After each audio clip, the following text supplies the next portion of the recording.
Vile vile mimi nimekuwa nikisupport Cure International Hospital ambaye nachangia kurekebisha disabilities kama ile bow leg, cleft palate na mambo yale mengine. Tumejaribu sana kusaidiana na other stakeholders. Mimi nataka niseme ya kwamba under Kenya Kwanza tutakubaliana, tutakuwa na MOU na hiyo hospitali ili tuweke pesa ya serikali kupunguza ile gharama watu wanaoishi na ile ulemavu wanalipa pale, ndio tuweze kuwashughulikia wale walio wengi. Sawa sawa. Thank you very much Bwana Mainge.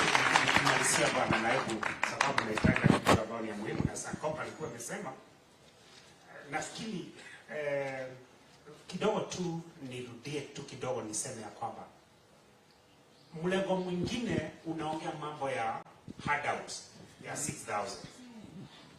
Naibu Rais, sisi sio beggars. Na tutaka handout. Na kile umesema ni hivyo. Si tunataka tupewe opportunity tufanye biashara. Tupewe opportunity na nafasi. Tukipewa opportunity na nafasi, hata hiyo kodi tunataka tulipe. Hiyo license tunataka tulipe. Kwa sababu already tutakuwa tumeinuka. Hiyo bottom up already umeileta. So tutakuwa tumeinuka, tutashangia, ndio hata wengine wale wako nyuma yetu waweze kuendelea. Nafikiri hapo tuko sawa. Asante. Asante. Thank you Bwana Mainge. One moment ngojea kidogo Bwana Mainge. Asante sana Bwana Mainge. Umeongea vizuri sana na nimekusikiza, taken quite a number of notes. Na just to assure you that tuko Machakos tulipitisha Disability Act na nikaisign 2016 during my first term. Na hii shida ambao tunaona building code yetu iko very highly enforced. Lazima kuwe na special ramps, special toilets, hiyo vitu yote, hiyo tunaendelea kufanya Machakos. Ile shida kidogo ni kwamba choo zote za Machakos sasa run by the county. So we don't give them out anymore. Sababu imekuwa ni kama cartel. Na zetu zinakuanga free. Kwa hivyo hiyo imekuwa hiyo biashara pengine ndio au kuona.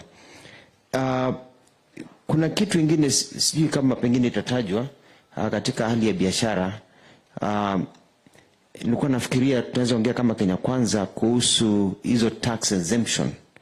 Inaweza kuwa it's very important, especially kama inakuwa prorated. The first year unapata 90% tax exemption, next year si hivyo tu, eventually unalipa yote, lakini the first 5 years you're able to rise up. Unaonaje hiyo mpango hiyo ya kufanya nini? Tunataka nchi yetu iendelee na sisi pia tujivunie kuwa Wakenya. Nafikiri iko sawa. Ile tu kitu tu tunataka ni hiyo tu ya kuinuliwa kwanza. Tukiinuliwa tutoke pale chini tuendelee na kama vile Senator Mwaura alikiri ya kwamba mwisho tujipate hata sisi tunatoa rais. Na hiyo ndio tunasema in Kenya Kwanza we don't want to give handouts. Yes. We want to give you a hands up. Yes. Tukushike mkono tukuinue.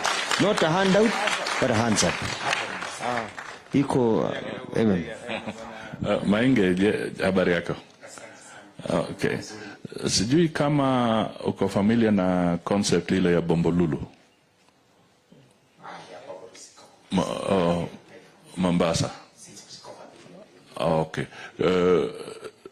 Bombolulu kuna pahali wametengwa na watu walemavu wanatengeneza a lot of designs ya vitu mbalimbali dedicated purely for craft na tourists na nini. Concept hii ya soko unataka tu iwe to adopt proper dedicated kama zile za Bombolulu, pahali tunajua kwamba there is safety, there is care na nini, hamtasukumana na watu wengine, ama mnataka tu iwe extension kwa hiyo design? Sijui kama unajua kama hujui Bombolulu, maybe it is naelewa kidogo. Na nafikiri kile kitu ambao sisi kama walemavu hapa Nairobi, mostly hatukipenda kitu kama hiyo, kwa sababu unapata msemo ambao unasemwa ile soko ya walemavu. Hatutaki kitu kama, tunataka tujumuishwe, tuchanganyike na wengine katika hiyo soko ambao tunajua. Wacha iwe number 1 ni ya mlemavu, number 4 ni ya mlemavu. So long ni chini, hatuendi juu. Na kama hata juu kama kuna accessible, wale ambao wako sawa, sababu kama mimi ninaweza enda first floor nikitumia ramp. Lakini mtu ambaye pengine ako na wheelchair atakuwa mso huu wa wheelchair anaweza wekwa ground floor, na mimi naweza wekwa first floor, kwa sababu at least ninaweza ku access that first floor. Tunajia tu inaeleweka. Asante sana. Tunashukuru sana. Nafikiri ile kitu unajaribu kuavoid ni ile stigmatization. Yes. Unatoka kwa walemavu.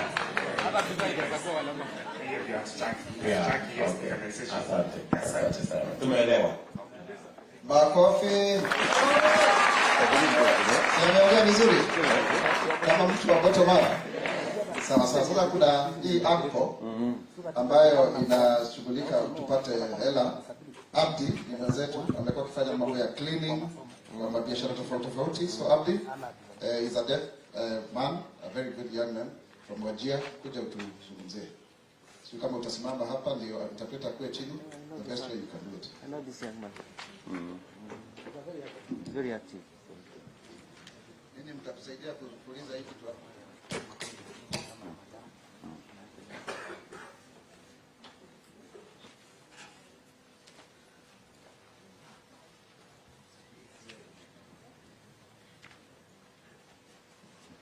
The Deputy President of the Republic of Kenya, Honorable Dr. Alfred Mutua, Musalia Mudavadi.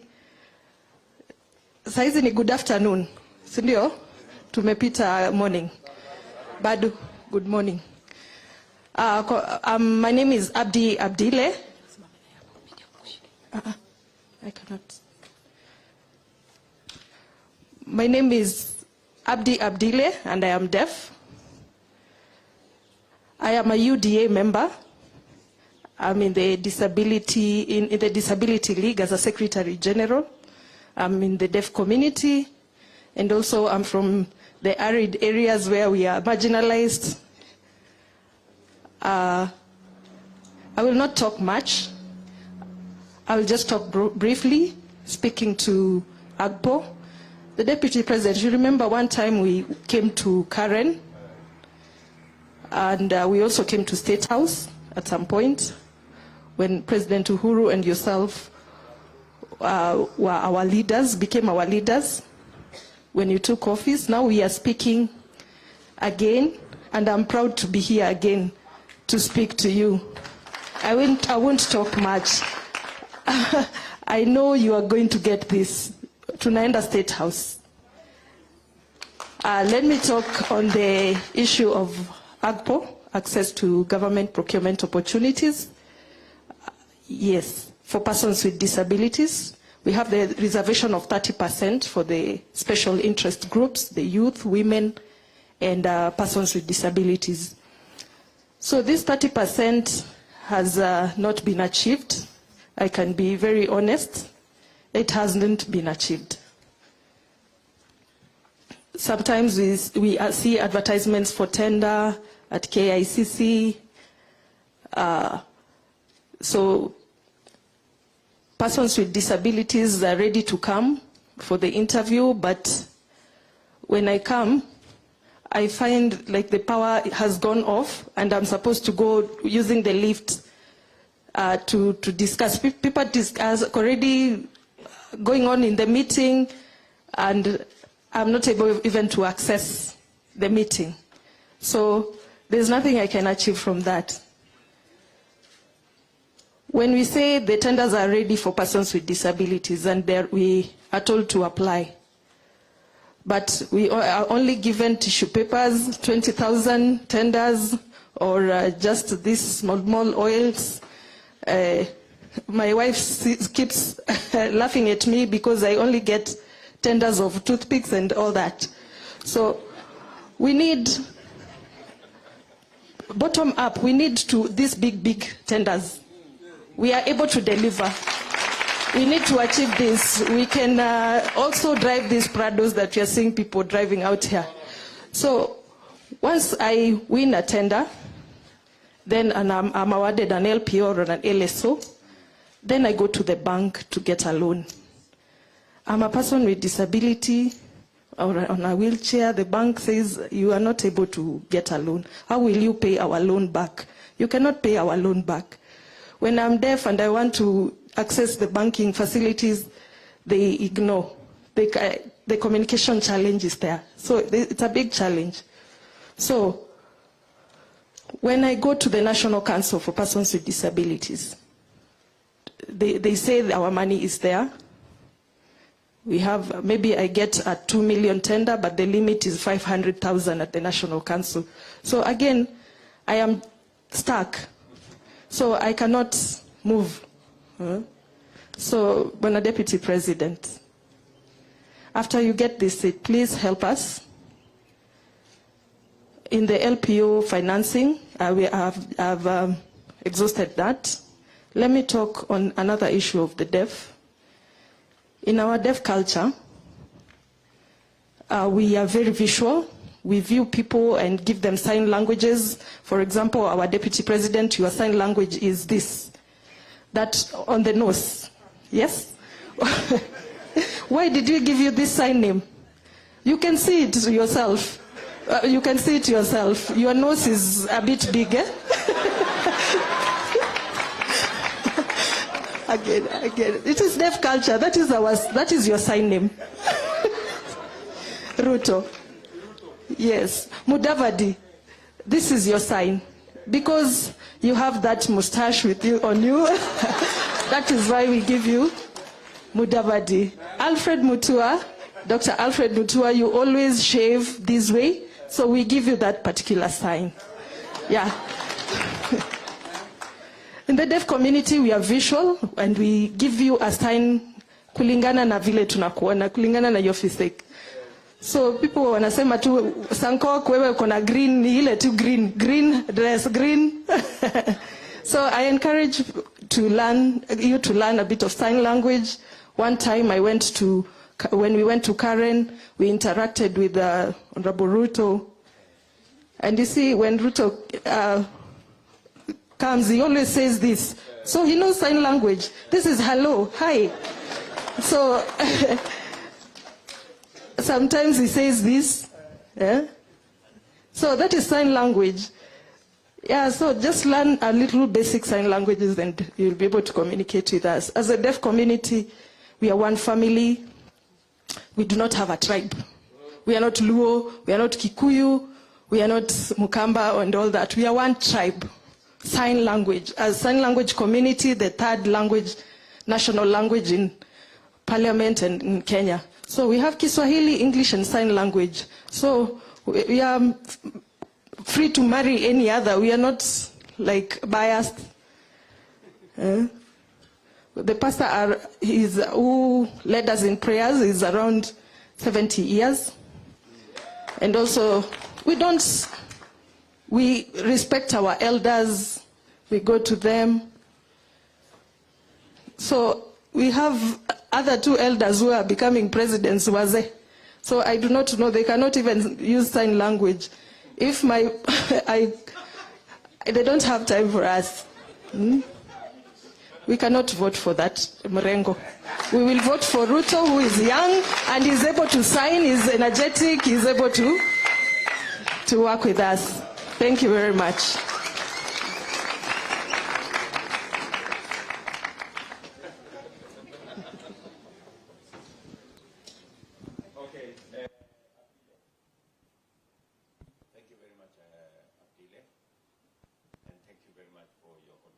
To the whole space of people living with disability.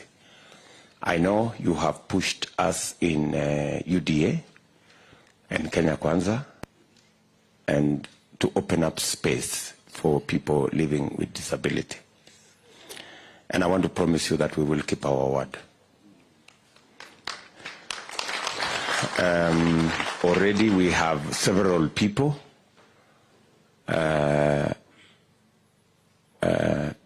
already we have several people who are deaf, like yourself, in our list of nominees that will become members of county assemblies. So the county assemblies have no choice now than to have interpreters in those places. Now, you said. Oh, asante. So,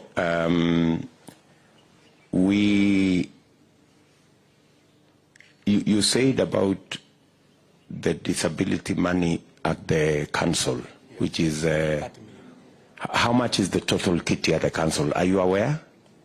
Because you say the limit is 500,000, but how much is the whole kitty in the council?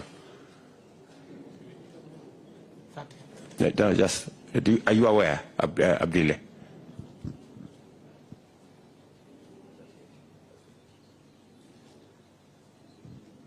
At the council, where the disability money, are you aware? It's 30 million. For the whole, for every county or for everybody? For the whole, yes, for the whole country. For the whole country? Yes. 200 million for the whole? No. 100 for the whole country. Agbo.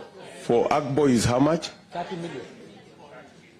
But then the whole kitty for all the other things is 1.8 billion.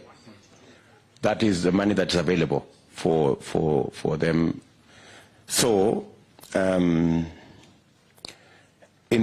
apart from that 1.8 billion, so just for satisfying the Agbo component, we're going to make it available out of our 50 billion. We're going to make 5%, which is 2.5 billion, available for people living with disability. So if you have 30 million in National Council, it will now be 2.5 billion plus 30 million. So at least we'll have some money. You are aware, of course, Abdile, that we already made the sign language as a third language in Kenya, yes, which now legitimizes the use of sign language everywhere and in every fora. And I agree with you that people living with disability, they want opportunity.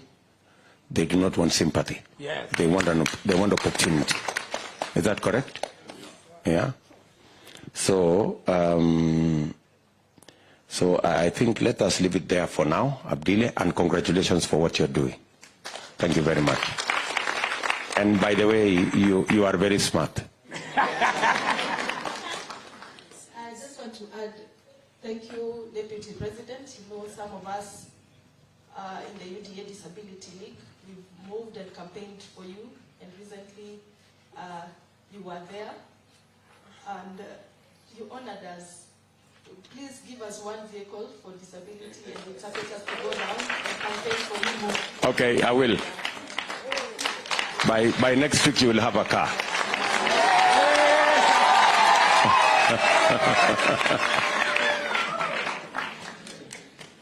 Okay, asante sana. Let's proceed.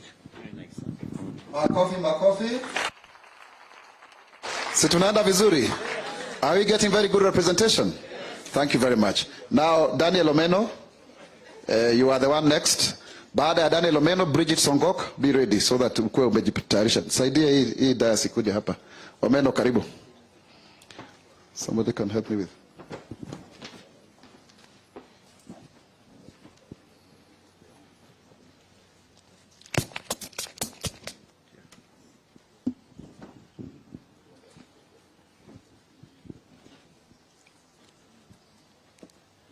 His Excellency,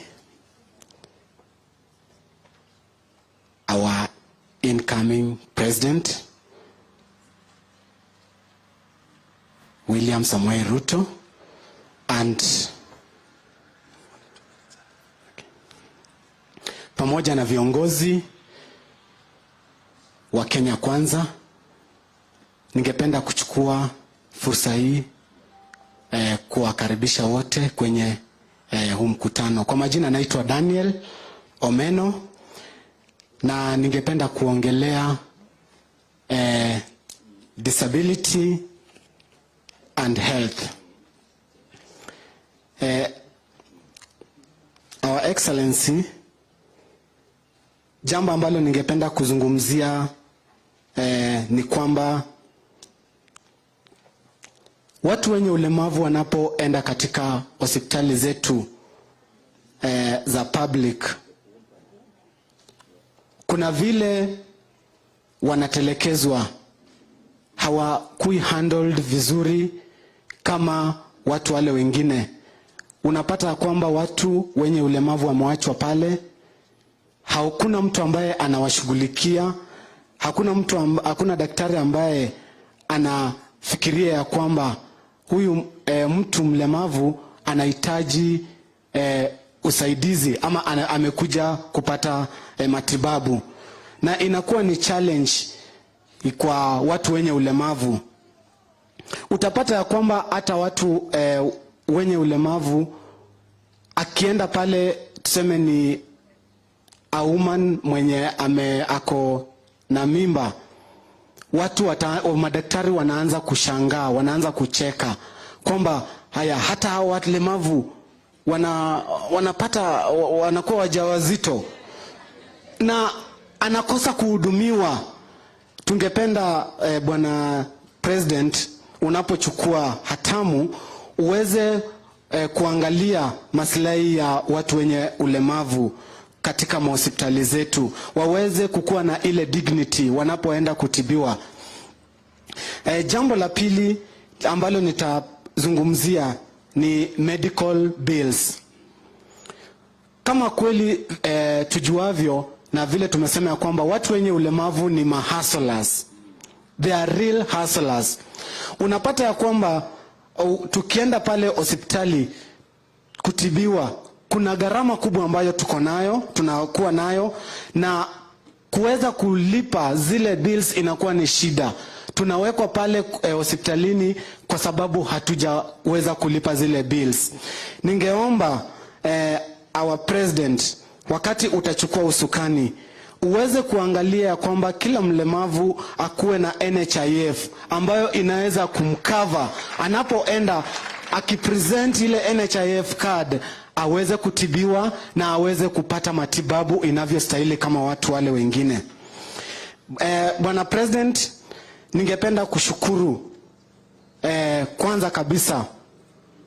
I remember very well when we had the first ever Mr. and Miss Albinism in 2016. We invited you to be the guest of honor, and when we invited you, actually ulikuwa na moyo katika watu wenye albinism, na uliweza kutusaidia, na tunakushukuru kwa kazi nzuri ambayo unayoifanya, na tunajua kwamba unapochukua hatamu unaenda kufanya mambo ambayo ni makubwa. Ningependa kusema ya kwamba tuko na changamoto kama watu ambao wako na albinism. Kwanza kabisa tuko affected tukienda kwa jua. Ninakushukuru uliitisha huu mkutano na ukaweka hema na uliconsider persons with albinism, kwa sababu tukiwa kwa jua tunapata skin cancer, na people with albinism suffer a lot from skin cancer. The money that has been allocated for persons with albinism, it's less. Ninashukuru our able super senator here, Isaac Mwaura, kwa kazi nzuri ambayo amefanya. He fought for that. That's why we can get sunscreen from the hospital.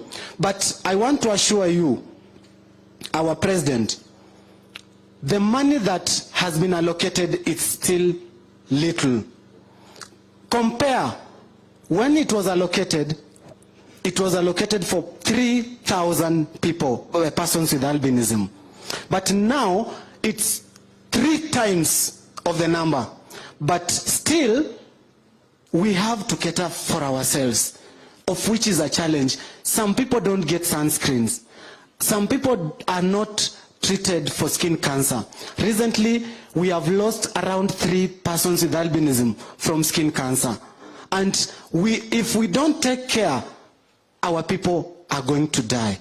So through your government, Mheshimiwa, we ask you to consider not only albinism, we have other types of disabilities when they are suffering from different types of diseases that they can't be able to manage, they can't be able to take care of them. Kindly look into that. Number 3 and the last one. Persons with albinism have devices, and these devices are costly. We can't be able to manage. As Mheshimiwa Sankok said, crutches are 1,000. When someone applies for crutches and is in Bondo, na apply kukuja National Council kupata those crutches, it is difficult for this person. We ask your government kindly try and see that these devices, be it crutches, wheelchairs, earring devices, zinatakiwa zikuwe tax exempted, kwa sababu zinasaidia, hizo ndio kama like zinatu support in all ways. Kindly look into that, na tutaweza kusaidika kama watu ambao wako na ulemavu. Thank you so much, and may God bless you. And we know you are the 5th president. Come 10th August. Thank you so much.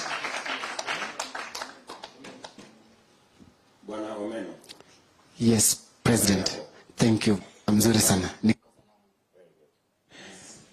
Tumekusikia sana kwa makini, na nakubaliana na wewe ya kwamba everybody must be treated with dignity, vile umesema. Na nafikiri ya kwamba tutaongea na washikadau wote, people in hospitals and people everywhere, so that they are sensitive about what they say and how they treat people living with disability. Ili tuondoe ile kidogo ni inaonekana kama madharau. Yeah. Na ni kweli, unajua mtu akienda mama mjamzito ameenda hospitali na pengine anaishi na ulemavu, watu wanaanza kuongea mambo ambayo hayapaswi. So tunakubaliana na wewe hapo, and maybe in our curriculum we will have to think of how to ensure that there is sufficient training of all government workers to make sure that they are sensitive to dealing with people living with disability. Jambo la pili, mesema ya kwamba watu wanaoishi na ulemavu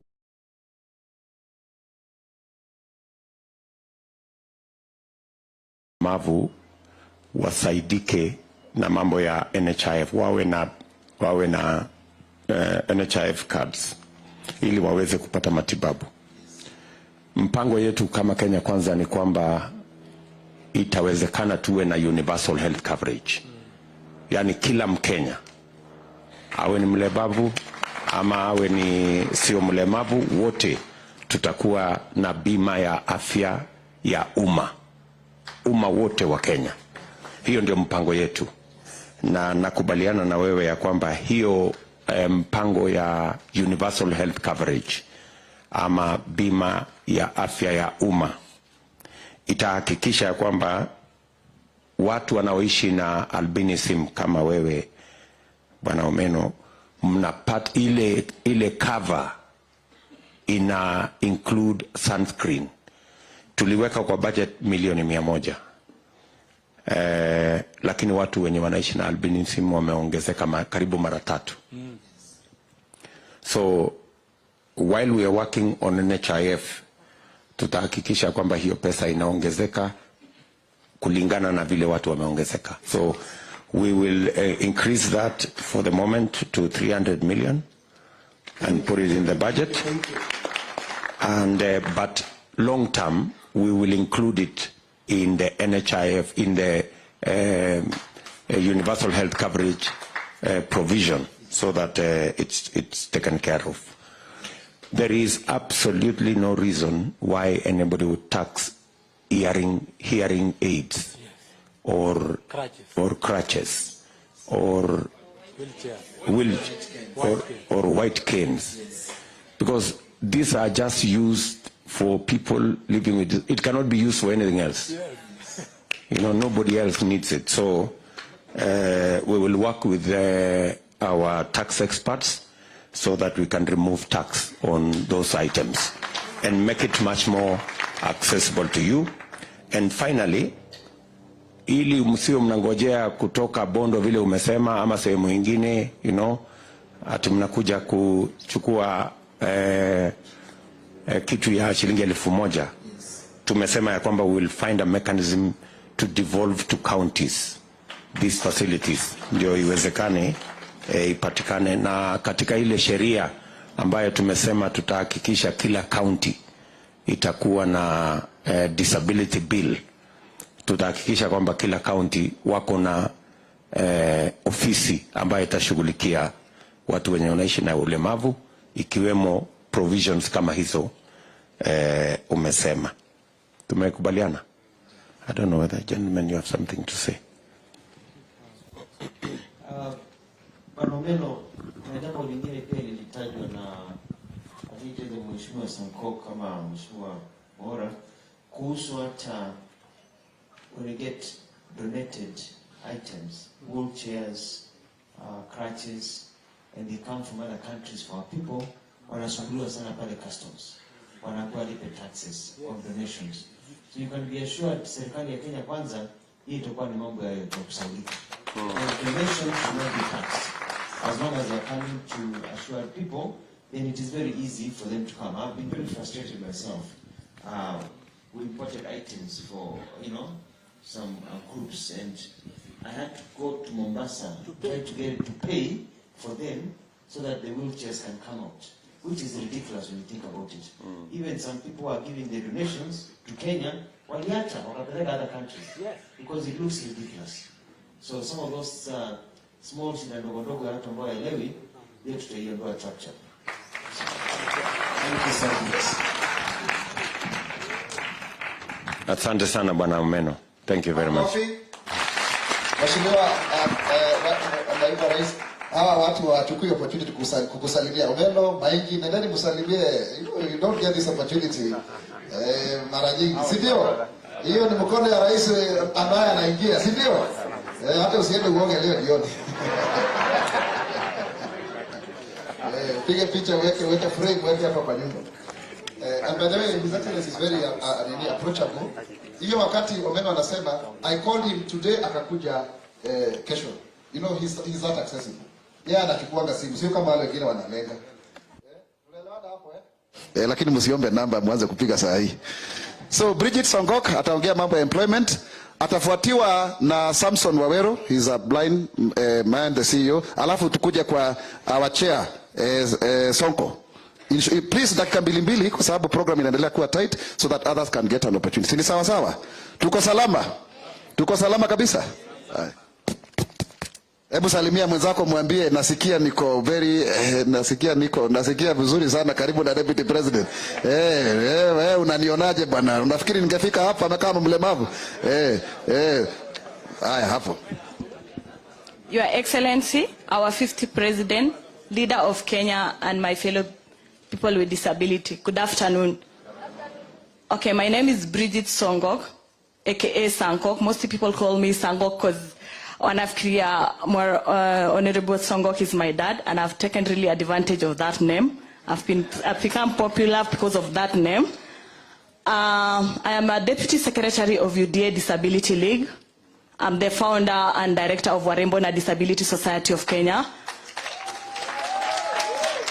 I formed Warembo na Disability Society of Kenya after nilitolewa job, after Maura, who is my mentor, aliniambia we go against it is BBI, na after go hapo kujulikana nimekataa mambo ya BBI nikaenda kufutwa job. Yes, we are the fighters. That is no story. That is a bottom up. Kutoka chini paka juu. Okay then. Your Excellency, our challenges for people with disabilities seeking employment. We have employers' doubt. Inasema nini? You find private sectors and government sectors. They don't want to employ us. They segregate us. They don't give us that 5%. Yes. So because already in chapter 54, tumeambiwa tunapewa 5% education. As you had my mentor, Honorable Maura, alianza shule akiwa na 4 years. Some of us here walianza shule na 15 years. Not because kunikupenda. And ukipata mtu mwenye ako na degree, because most of us we have degree, lucrative degree, you find the employers employ the high school more than us. Yes, we need even TFE to be accommodative to people with disability. Mtu mwenzangu, mlemavu mwenzangu akienda na hiyo certificate ya TFE is able to be employed. Yes. Another one is transportation and accommodation. Like most people with disability, the environment for employment is not friendly. Unapata maizi maofisi iko 7th floor na uko hapa na wheelchair. Unapata hizo inaitwa the lift asivani. I'm talking about my personal experience again because I like doing what I've encountered. I had an interview in Moi Avenue, contrast building, and the lift was not working. Na nilikuwa na interview at 7, nilika hapo paka 10. Kufika huko lift ikiwa, nikaambiwa interview imeisha. Because siwezi tembea na hizi my club fit, inaitwa club fit, and I wear surgical boots. Siwezi tembea na hiyo lift. That is why we lack the job. So, Your Excellency, we need the environment. We should have the lift to be accommodative, and also we have something, a software called JAWS job for VI, right? When you get employed, most laptop for VI they use this, and it's very expensive. We actually, Your Excellency, make the laptops for VI blind subsidized, because it is more than 120,000, which they cannot afford. And also some of us assistive device. Me, like personally, I use surgical boots. It's 10,000. I can't afford because I don't have that something.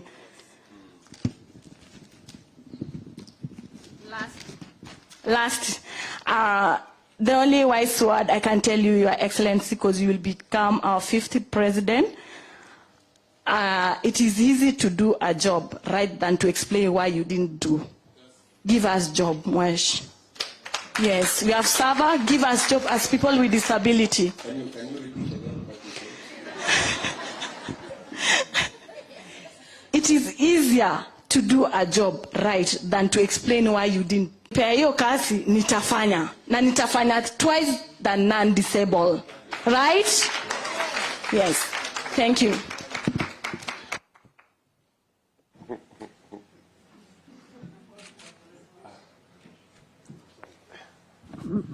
Thank you very much, Bridget. Thank you very much first for giving me an English phrase I'm going to use somewhere else. you have educated me. You said it is easy to do a job right. It is easier to do a job right than to explain why you didn't do it. Wow. Yeah. So we better just give you the job, and you will do it right. Yes.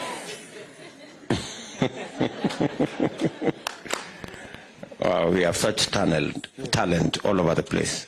So thank you very much, Bridget. I agree with you totally that education comes first. Let's make sure that people living with disability have access to education. I think that is something we must do as affirmative action, because if there is anybody who needs education more than any other, is a person living with disability. And therefore, as I said earlier, we will review the bursaries. If we think the bursaries don't cater for sufficiently for people who are living with disability, we will adjust and make sure that we give more bursaries so that people living with disability can have access to good quality education. Now, the other thing that you have mentioned, which I would want to, and that goes all the way to TVET and all the way to university. The question I want to ask you, people living with disability, do they prefer institutions that are special, or they prefer integrated? Which is which? Huh? Wow, this is very interesting. So you want to learn alongside the other children? Okay, give me an example. In St. Teresa of Avila and Dalat, I was the only person with disability, and I didn't feel oye oye because we don't want oye oye. Yes.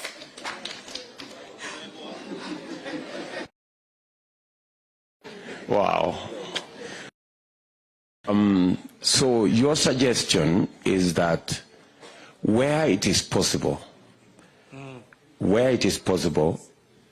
children living with disability should be in integrated schools. Yes. They should not be in special schools. Only in special cases that you can have kids in special schools. Wow. Wow. Then you have completely changed my mind, because initially I thought we should do more special schools. You don't want more special schools. You instead want integrated schools. That in the same school, you have all the kids there, and we try and support them there, so that there is no oye oye. Wow. You know, me sitting in the office, I would have thought we are doing you a great deal by doubling the number of special schools. And in fact, that's what I was talking about earlier. So I was going the wrong direction. Wow. And I think that's the value of sitting here and listening to you guys. It's really interesting. It's really interesting. Okay. So, so you have said that for people who are visually impaired, we should make it possible for them to access computers that are slightly more expensive. So 120,000, while the other people are paying 40,000 maybe.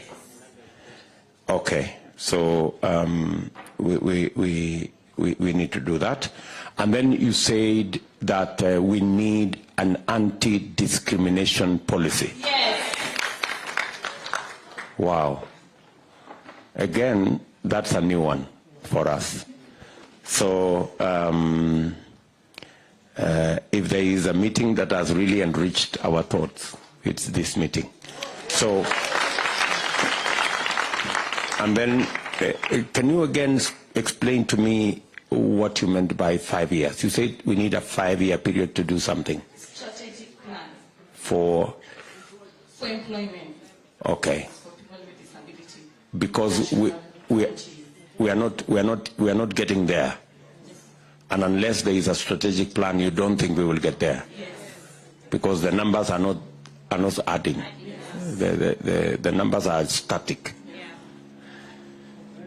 I think our technical team are here. I think these are very interesting suggestions, and I think we will benefit a lot from. And please, if you can take their numbers so that in case we need to engage them some more, we can have that latitude. Finally, why I said we need a partnership between the Kenya government and the Cure International Hospital is because if this beautiful lady, if somebody had intervened earlier, her legs would have been corrected. Isn't it true, Bridget? It's true. Yeah. So, and I think it's just because nobody knew that it was possible to correct that. So that's why I have said we will have a memorandum of understanding and be able to work with Cure International and even extend that facility to with specialists at the hospital. Is that okay, Bridget? Yes. Guys, do you want to say something?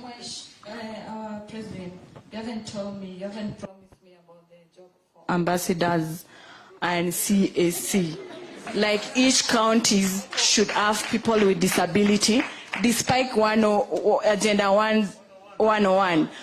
Can you please promise us that in county level, CEC should be person with disability in all 47 counties? Yes. Ambassadors give us like 15 people. Yes. Can you take even my father there, Sangok, to be ambassador and I occupied his seat? Or Honorable Maura to occupy his seat na kuwa ambassador ama CS? Can you promise us that you are, because ujatuambia hapo? Let me process what you've said. Let Musalia ask something, and then I will come back to you. Bridget, I like your charisma and your courage, so to speak. Now, you know, you said something about the BBI. I don't want to take you there. But when these people, whoever they are, maybe you don't want to disclose, but when they relieved you of your position because of your political inclination or persuasion,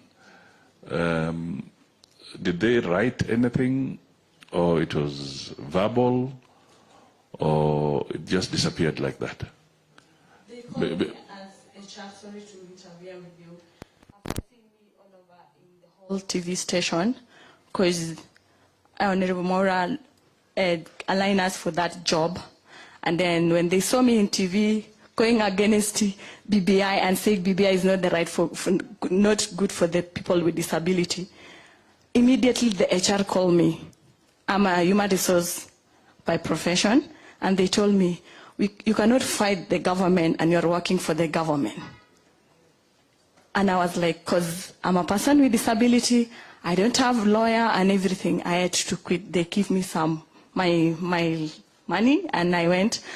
And I thank God for Ole Sankok and Maura, who held my hand and told me, if you are against the BBI, follow 5th president, and we form your Dear Disability League. And I'm so happy. I don't even regret, and I'm not going backward. I'm so excited. Yeah, I have to fight for people with disability, and we will not be intimidated. We have our voices. We need to fight for our space. Yes. And immediately after coming out of the job, I formed Warembo na Disability. It's not for beautiful. It is women to take space in leadership. It is women to take education. It's not only for beauty. It's women with disability to take space in leadership, employment, and politics. Yep. Thank you so much. That is very important. So it was a public, it is a government institution. Yes. And they told you to leave? Yes. Wow. A day is coming. Yes. And freedom is coming. Freedom is coming. Yeah. So I think, thank you very much, Bridget, for your thoughts. And on the matter you have raised about, I have made a commitment on behalf of Kenya Kwanza. You have made suggestions on the number of CSS you want. You would suggest, and PSS, and CECs, and ambassadors. I want to promise you that there will be more ambassadors, there will be more CSS, and there will be more PSS than there are today. That one, at least I can promise you that. I may not promise you the numbers, but certainly we will improve on what we have. all right? We will move it to another level. On matters of CECs, we are going to discuss with our governors, the ones who will be on our side. We will persuade them, you know, as part of this engagement, and I'm sure they're listening somewhere. And when we sign this charter, we will make it part of our commitment that in our counties, where we have executives in our counties, that people living with disability will be considered. Sawa sawa. And the last one, the excellency, like when it comes to leadership, like maybe appointing for CC, and nomination, I could like Honorable Maura and Ole Sangok should be the one tackling, because they know each and everyone as a person with disability. My governor might be not knowing me, but Honorable Maura and Ole Sangok knows me or knows anyone here. They are our father, they are our mentors, and we say thank you. Thank you very much. Thank you very much. Thank you. God bless you. Makofi kwa Bridget. Si hata sisi tuko na wasichana warembo wazuri hivi. Kwanza vile ameambiwa na deputy president si atalala na hiyo viatu amevaa. Hawa namna gani? Very articulate. And Your Excellency, just to clarify, what I did is that we were able to secure a lot of jobs in a partnership with PSC, and anapiga picha hapo. Now what we did, Bridget was a beneficiary. She went to the university's fund. She was supposed to be employed at the HR, but the moment tulikuwa hapa tukaorganize akina Sonko, you remember, we started issuing press statements against BBI because it had nothing to do with disability. She became a casualty. So that's exactly what happened. Now Samson Wawero, kuja hapa, tumpigie makofi.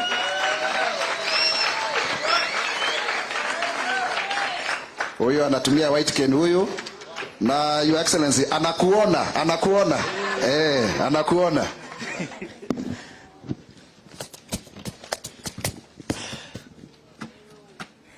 Thank you so much. Wawero, yes. Deputy President amevaa shati ya rangi gani? Amevaa kala yellow, inakaa jua. Nimesimama hapa nasikia moto. Thank you. Your Excellency, the Deputy President, the fifth to be, William Samoei Ruto, Honorable Musalia Mudavadi, Dr. Alfred Mutua, and my friend Honorable Sankok, my very good friend Senator Mwaura, all persons with disabilities here today, good afternoon. Thank you so much for giving me this opportunity to represent a few issues on technology and young people, because myself I'm a young person. These people who have visual impairment here, they decided to do some revolution in our society for the blind. It's a statutory body. So straight from campus in 2018, I was made the youngest ever chair at 28 years in this country of a statutory body, because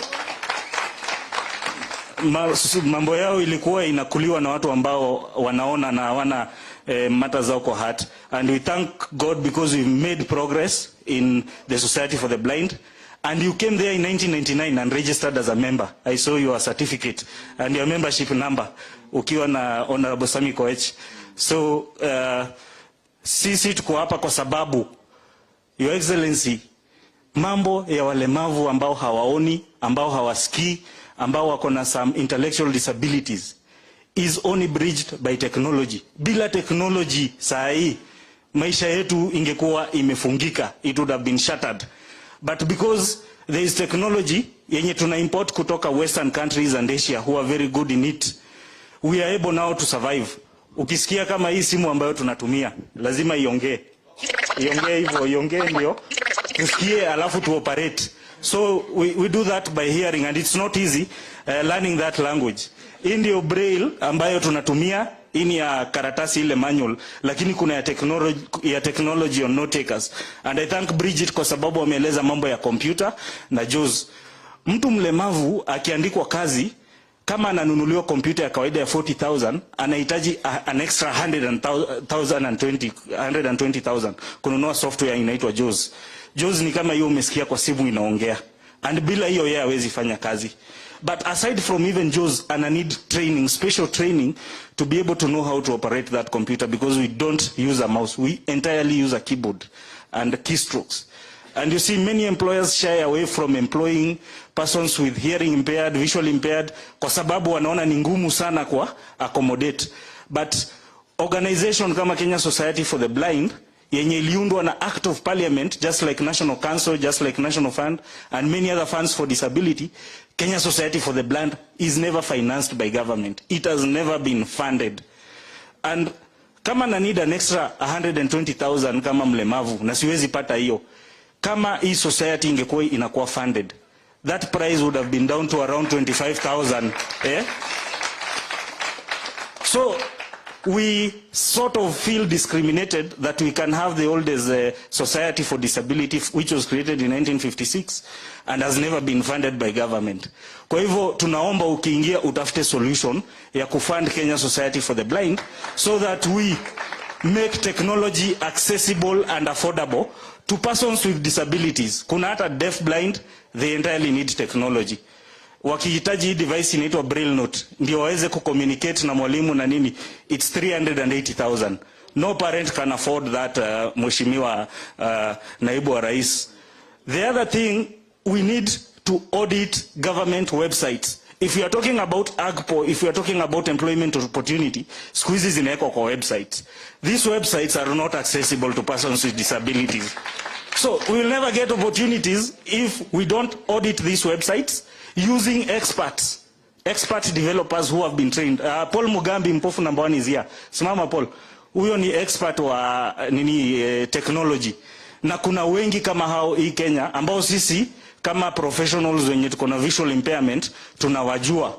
So hawa watu wahusishwe katika ICT authority, katika the ICT ministry, katika communications authority of Kenya, both in the boards, in the employees and in the directorates, so that we can make sure any person doing government website makes it accessible. Ndio ikuwe na ile alternative sign language, mtu deaf akifinya inamuonyesha information yote kwa language yenye anaelewa. Ikuwe na hii mambo ya kuongea, mtu blind akifinya inamwambia what opportunities are there, na inamwambia apply button. Anafinya hiyo button, anajaza form, ana apply kama wale watu wengine. Yeah?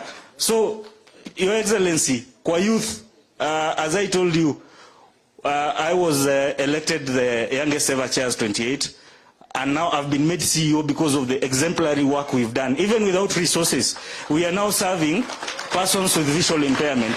So young people with disabilities also felt bad and left out when previously CASs walichaguliwa wa youth kama 4 hivi, wa youth wadogo sana, ili waanze kujifunza kazi za serikali. Hakuna mlemavu mmoja alichukuliwa hapo.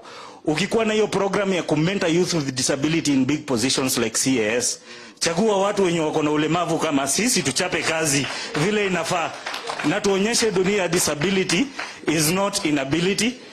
Yeah, tunaongea pia kuhusu kwa hizi mambo ya technology. Zero rating ifanywe, ili teknoloji yote inakuja na iko na any nini ya kusaidia walemavu isitaksiwe, ili ikue affordable, accessible, quality, for it to be able to assist persons with disabilities, parents of persons with disabilities and teachers. Sasa saizi kwa Teacher Service Commission, walemavu are the highest, it's where most disabilities are employed. Sasa mimi kama sioni, nikienda kuandikwa kama mwalimu, ule mwenye anaona ananunuliwa chalk, ananunuliwa duster ya kupanguza blackboard, ananunuliwa vitabu za exercise book, ananunuliwa teachers guides. Huyu mlemavu mwenye aoni hanunuliwi, anaambiwa kaa ni 120,000 chukua loan wewe ujinunulie. It's unfair. Government imewape guide allowance kwa SRC. TSC makes it lazima waende hapo wa camp wiki moja, ati uonekane na mtu ndio ibainike kwamba una disability. That should be removed. Ndio more people with disability waweze kusaidika.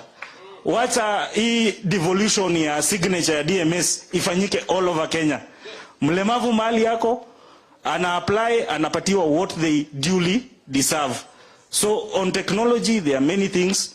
We only need inclusion both in the decision-making table and in the people implementing it, so that we can all benefit. With those few remarks, I thank you, Your Excellency, for the time.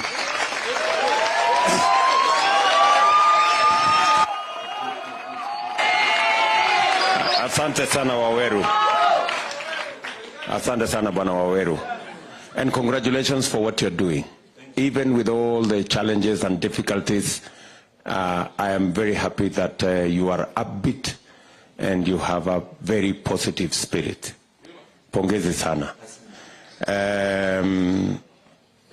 Association, you said Kenya Society for the Blind. It's true.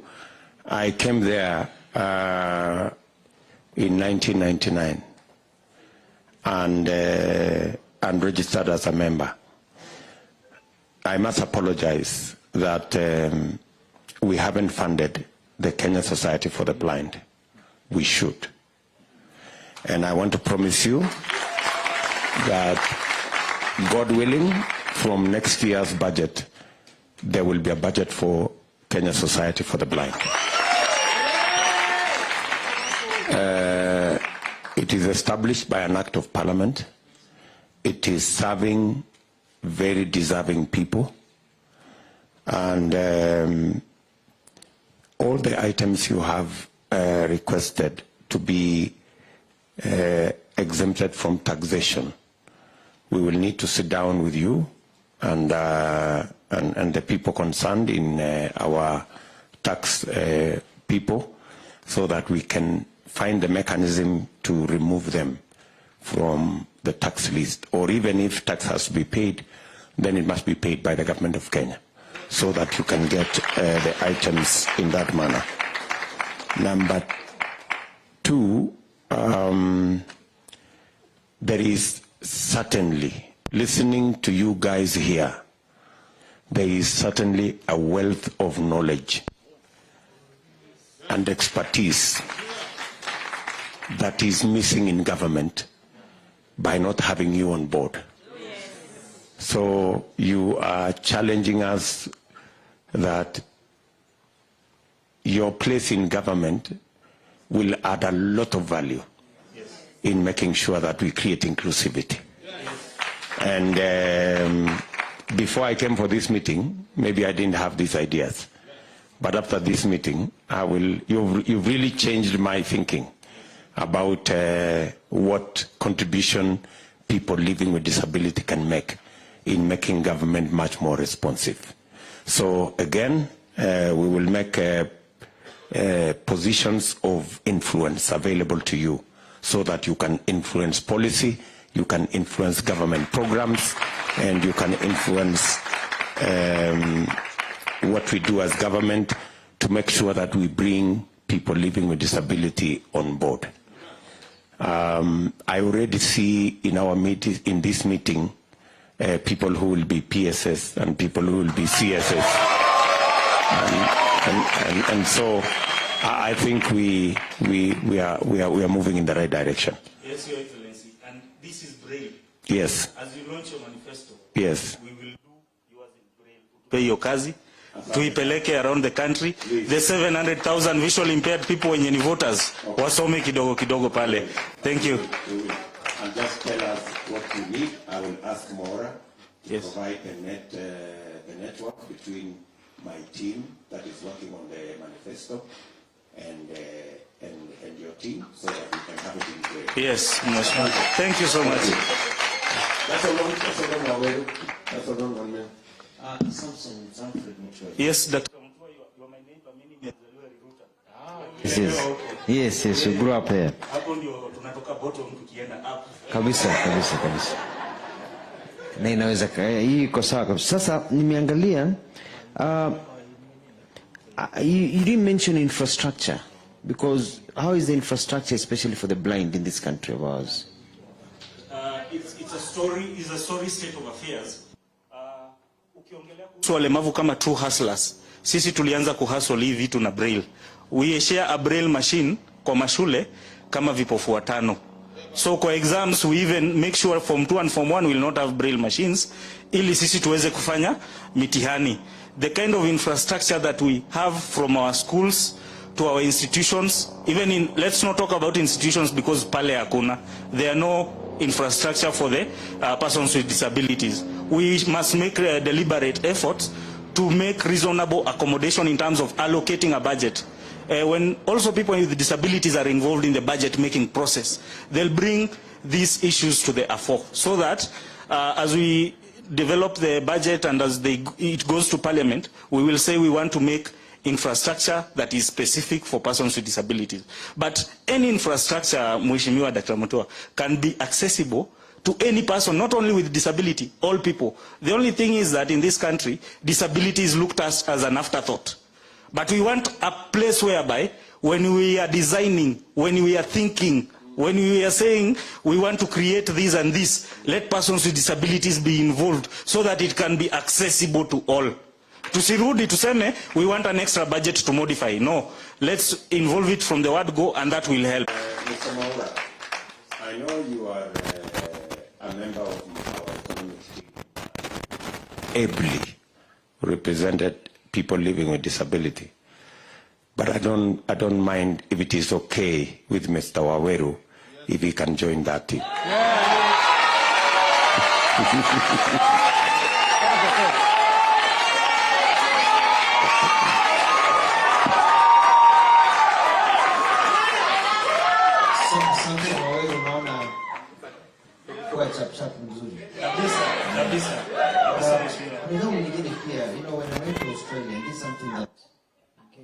Interested in is also making life easier for people living with disabilities. We go to Australia and you're crossing a road and that tells anybody who's visually impaired that don't cross.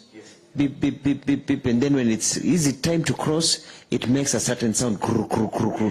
Then you know it's your time to cross. So that you're not dependent on other people all the time. So you can actually move around in the cities and everything. So these are some of the things that we are thinking also, that's going to make life easier for you and for the large number of people. Okay.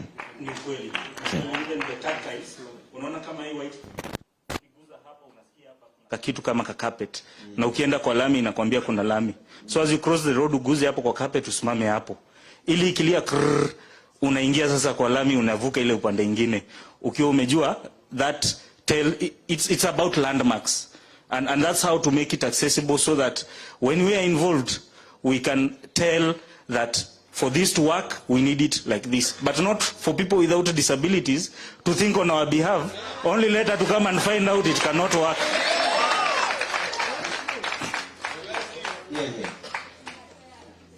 So thank you very much Mheshimiwa Rais kwa kunipatia fursa ya kuchangia katika timu yako ya economy. Nitafanya kazi kwa bidii kwa niaba ya walemavu wote nchini. Makofi, makofi. Si anaweza? Sasa yeye ni mpofu ama ni kipofu? Your Excellency, tunakuwa tukijoke hapa, tunaitana. Time is really going, si ndio? Na mashughuli ni mengi lakini tunaendelea vizuri. Sonko, kuja hapa tafadhali, dakika kidogo tafadhali, wewe ni chairman. Alafu Jackie, the parent representative wako, kiongozi wa wazazi. Jackie, msichana wetu, Alice huyo wa cooperative student. Alafu mpofu number 1, Ugambi mkiwa na Kanywa. You'll do it jointly. You are the last group around arts. Alafu tutajua baada hiyo program tutaenda namna gani. Tumeelewana vizuri? Masi Chelagat, be on standby. So mpofu number 1 mkiwa na Kanywa mzungumzane mambo ya arts, how you present a joint. Saa yote Your Excellency tunataka ukae mpaka kesho jioni. Ama namna gani? Haya, Sonko, you have the floor.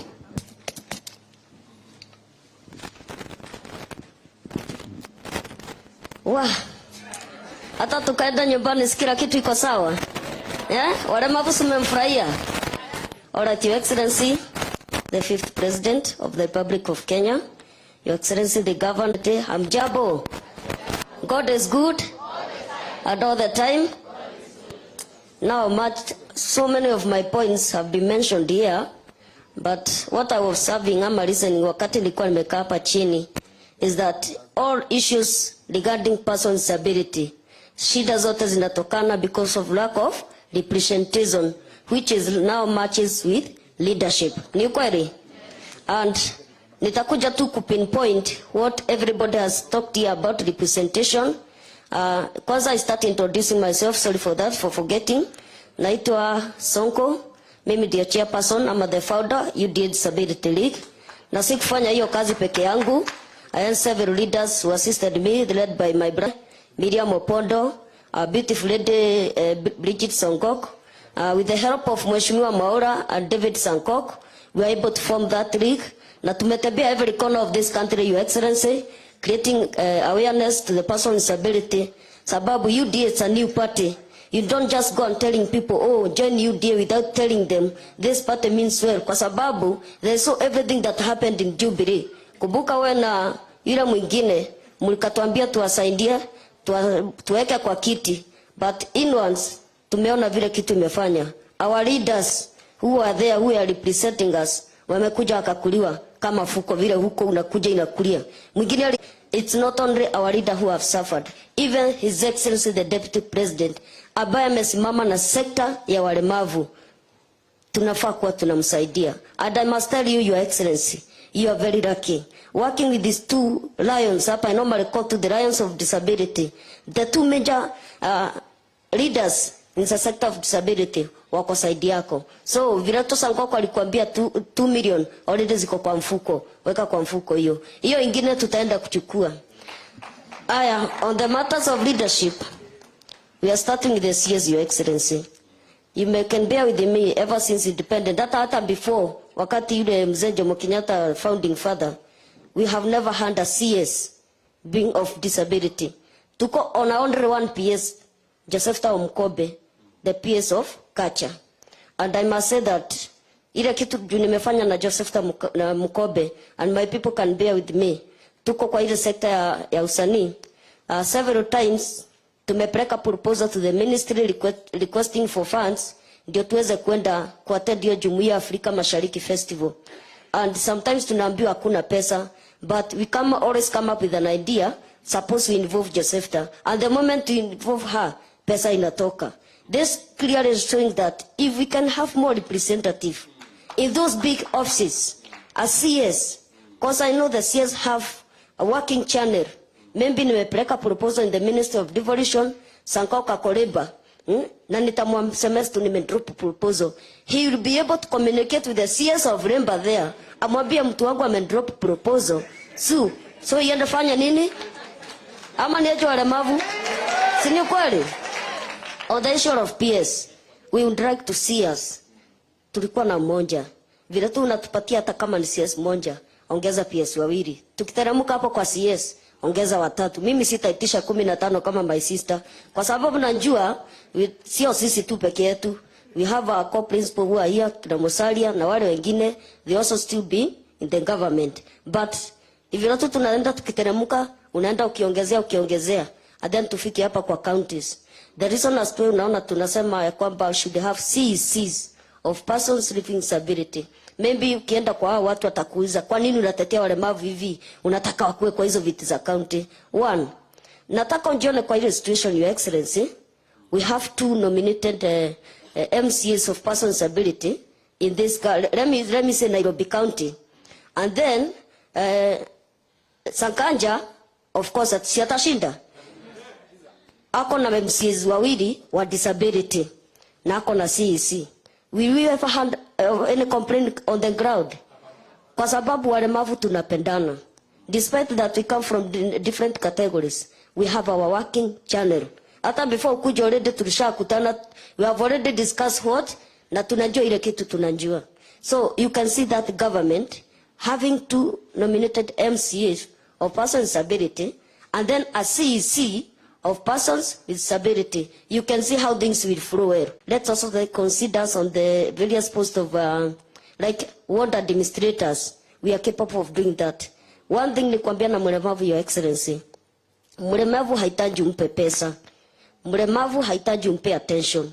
Mlemavu anataka tu opportunity and time. I can tell you for sure, Your Excellency, she will deliver.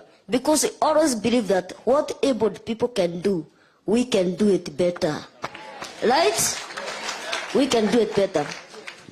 Your Excellency, and you have proven that. Let me use an example of the two gentlemen here. Mwaura, Mheshimiwa wangu kuja hapa. Mheshimiwa Sonko kusimama hapa. For the last 10 years, the two most vocal MPs in Kenya are these two. Despite us to how tuko na kina Mheshimiwa Nduale na wale wengine, without them hakuna ingekuwa parliament. Kwa sababu siku moja nilitembelea, tulimtembelea na Abdi na Bridget, and so akatuambia twendeni huko parliament mkasalimie. And so ilikuwa masaa ya lunch, tulikuwa tunaenda hivi tunapata MP, unajua anakaa like a school, mnakaa vile mnajuana. And so he found some MPs from I think hiyo area Bomet, sikuelewa ni wapi. Akawauliza, "Wewe nyinyi, kwa nini mnakaa pamoja? I told you, msio mnakaa pamoja." And so akainua karacha akaongelesha chini, they all ran away. And later they came back.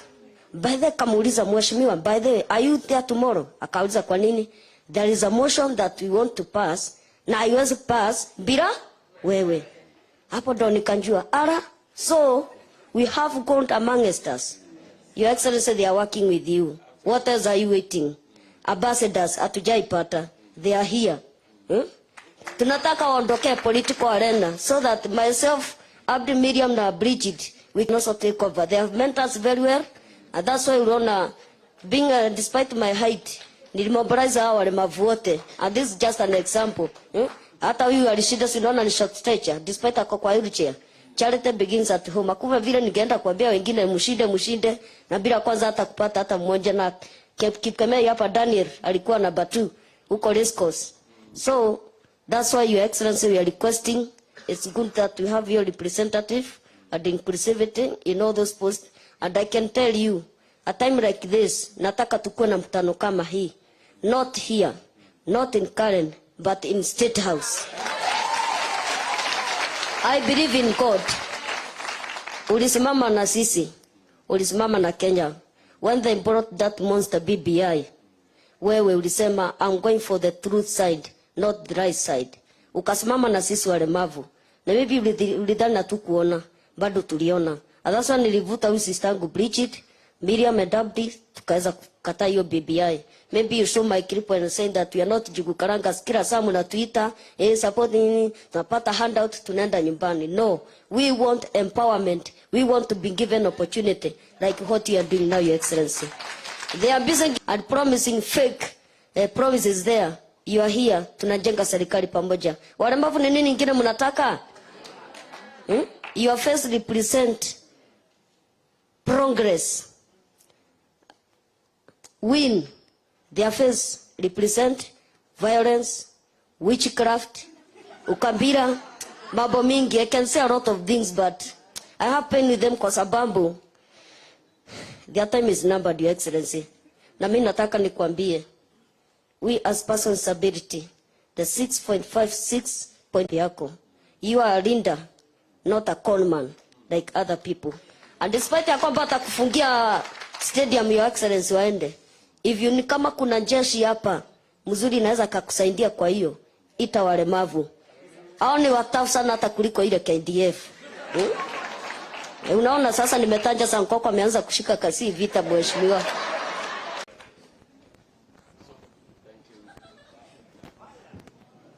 Thank you very much, Sonko Junior. And thank you very much for being a leader. I know you have, without prompting, without any support, you have singled here, put together our disability team. And thank you very much also for organizing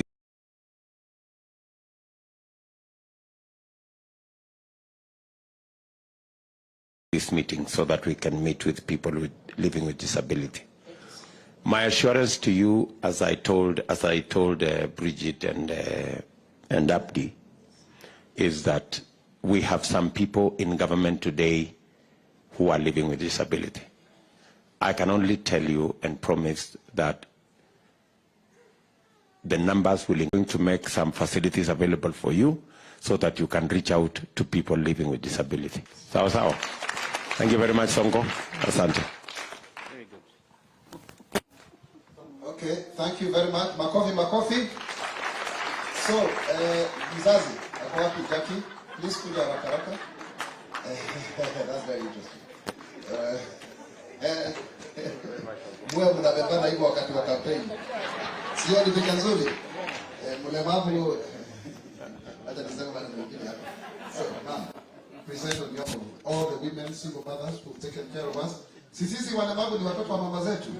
We are our mothers' children. Sindio? Thank you. So, Your Excellency, our 5th President, Dr. William Samoei Ruto, Your Excellency Musalia Mudavadi, my County Governor, Dr. Alfred Mutua, Asante Kwakuja, all honorable people present, the distinguished disability community, and my fellow caregivers, all protocols observed. Hamjambo. So I want to acknowledge before I start the presence of 2 young ladies, 2 young autistic ladies, Sarah and Karen. Would you please stand up? So this is the future of our children. The reason why I want to acknowledge them is because as I stand here, I am a mother of a 16-year-old autistic son. And these ladies represent what I hope his future becomes, that they can come to rallies like this and represent themselves. Thank you, ladies.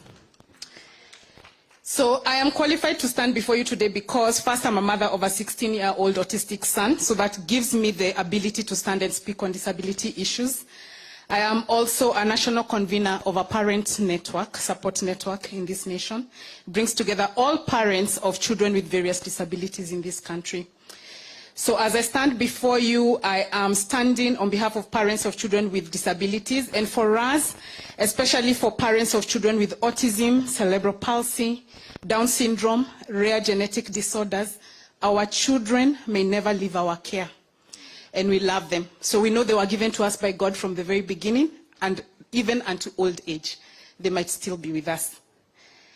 So, Your Excellency, I am also a follower of Christ, and what I know about our God is that he is concerned about those in the margins, and he leans towards the disabled. So our voice is our children's voice. With all the human rights, privileges that we are given under the Kenyan Constitution 2010. We have a very good inclusive policy in education that supports the inclusion of persons with disabilities, children with disabilities in our education system. However, ask parents of children with disabilities whether they enjoy free primary education. They will tell you they don't. I can't even begin to tell you how much I pay in fees just so that my child can, the extra charges so that he doesn't have to be in a boarding school. So one of the things we would like you to request you to do is to please ensure that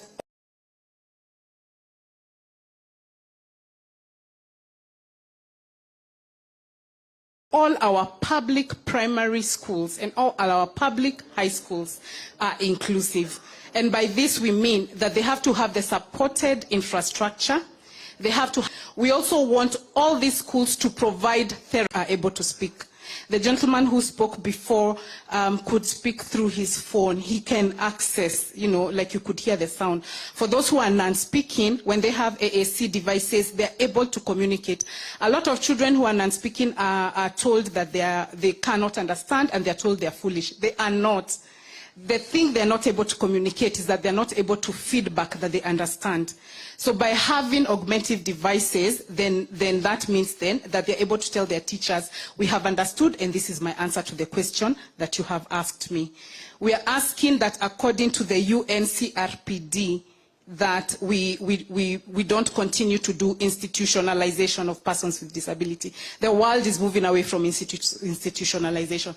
There's already a UN charter that says that it is not right to have persons with disabilities institutionalized. So let's stop with the boarding schools. All children require love.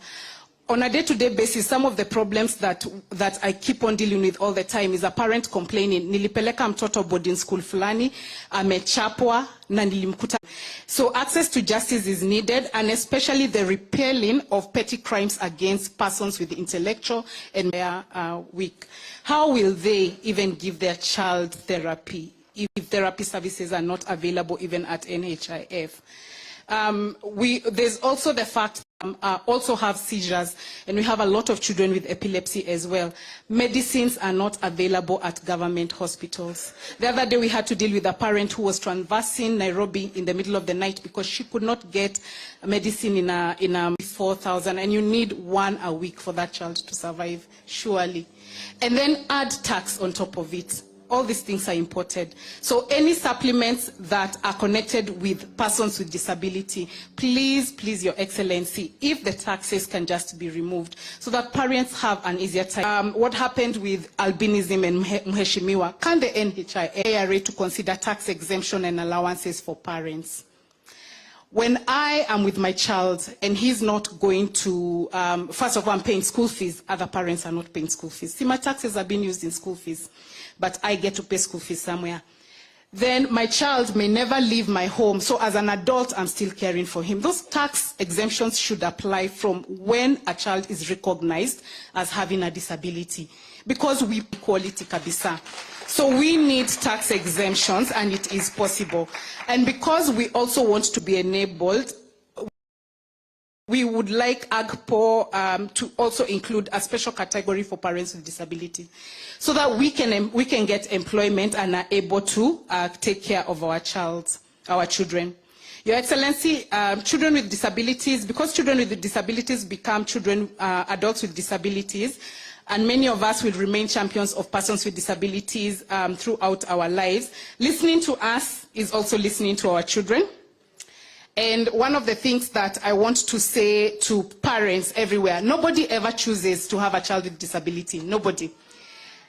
And then at the same time, nobody ever knows, even as an adult or growing up, whether they will have a disability. So inclusion when it is done well, in any organization, in any government, is actually a favor you're doing yourself, because you do not know whether you will ever have a disability. So when we talk about inclusion and we talk about implementing all these things, we are asking that you care for yourself. If you do not have a disability today, that you care for yourself by making sure that inclusion happens. Not only is instituting God's justice by including people with disability, but is listening to us. So si tutavote. Thank you.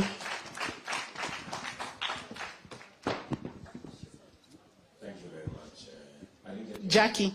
Yes. Thank you very much, Jackie.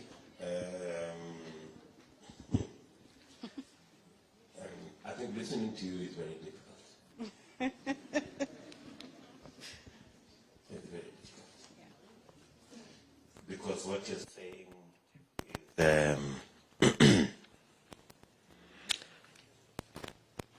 is not easy. So, and the rest of us may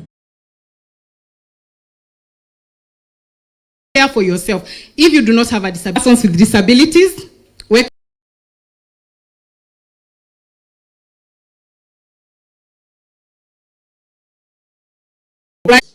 you bring efficiency in government, you bring focused leadership, inclusivity. It means you'll be able to collect more taxes elsewhere. Then now the government can afford to waive taxes and reduce taxes for families like yourselves. It is just it's a godly thing to do. It is the right thing to do, and I think that's what God expects us to do. So you can count on Kenya Kwanza that you are not alone. Thank you. Sina mengi. Just thought, let me Google a little bit about important people who have had or diagnosed with altruism, and it just comes out that Einstein, Albert Einstein, Isaac Newton, Cavendish, and there are so many other important, prominent names. They even say Bill Gates may have a bit of it. Now, if that is what is driving us, science is driving us, and here are these people, that means you've made a major point. Thank you. Your Excellency, these men are able intervention. And early intervention starts from the age of 2. What is, some disabilities like Down syndrome and cerebral palsy, at birth. Autism from age 2, a child is developing okay, and then at age 2, there's an issue. So one of the things also that I should add is that we actually need diagnosis to happen from the village level. We do not have clear diagnosis mechanisms. We have 3 developmental pediatricians in this nation, surely. 3. So if we have 3 developmental pediatricians, it means even in Northeastern, people are coming to Nairobi for a diagnosis. It delays things because a parent needs a solution. So besides the doctors, there's a shortage of therapists, occupational therapists, speech therapists, whatever, behavior therapists, things that we need so that our children can become the Einsteins. They are able to. The difference is the diagnosis early and early intervention. That's the only difference that we make. Well, as I said, you've said very many things that need to be done. And one, I want to undertake that the persons living with the disability amendment, Down syndrome and cerebral palsy, by whatever means, should form our 100-day deliverable. And hopefully, we can enrich that bill to take on board some of the things you've mentioned.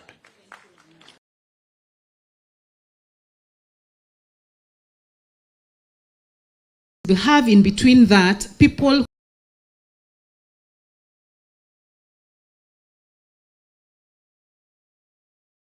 the difference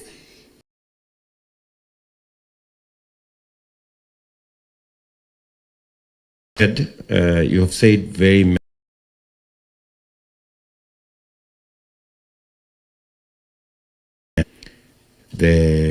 we need to make sure that they have, and you have suggested that therapy should be made what is accessible through NHIF, and supplements and all the other issues should be tax exempt, and there must be a mechanism because the numbers are not that big.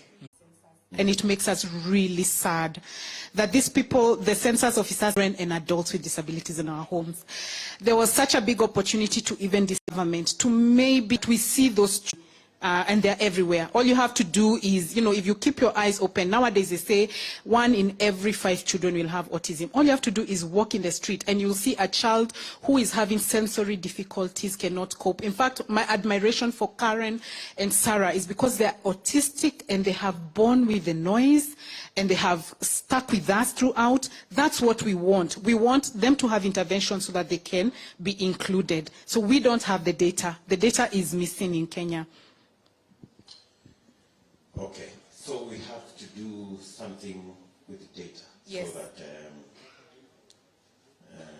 okay, I think we will need quite a bit of what you have said. I don't think. Yes. I was overwhelmed by what you were saying. So I'm sure we will get another opportunity with you. Yes, please. So that we can walk through the issues and see what we can reduce into our 100-day, our medium term, and our long term. Thank you. Thank you very much. Makofi. This is not about any vote. This is a matter of real, genuine concern. I think it goes beyond the situation we are in. I mean, the people living with disability deserve a hearing, whether there is an election or not. And I think I just needed to put that clear. Asante sana, Jackie. Makofi.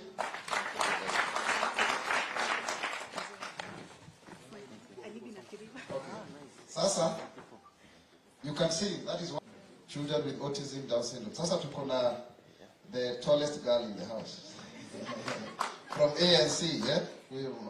She's a college student at Cooperative. I knew her when she was at Uthiru Girls High School. Very articulate. Alice Wairimo. Tupigie makofi. You have about 2 minutes kwa sababu ya time. Do you need that or you'll hold it? Yeah, okay. Thank you so much. Our Deputy President, asante sana kwa kuja hapa. I think if this is the kind of president we will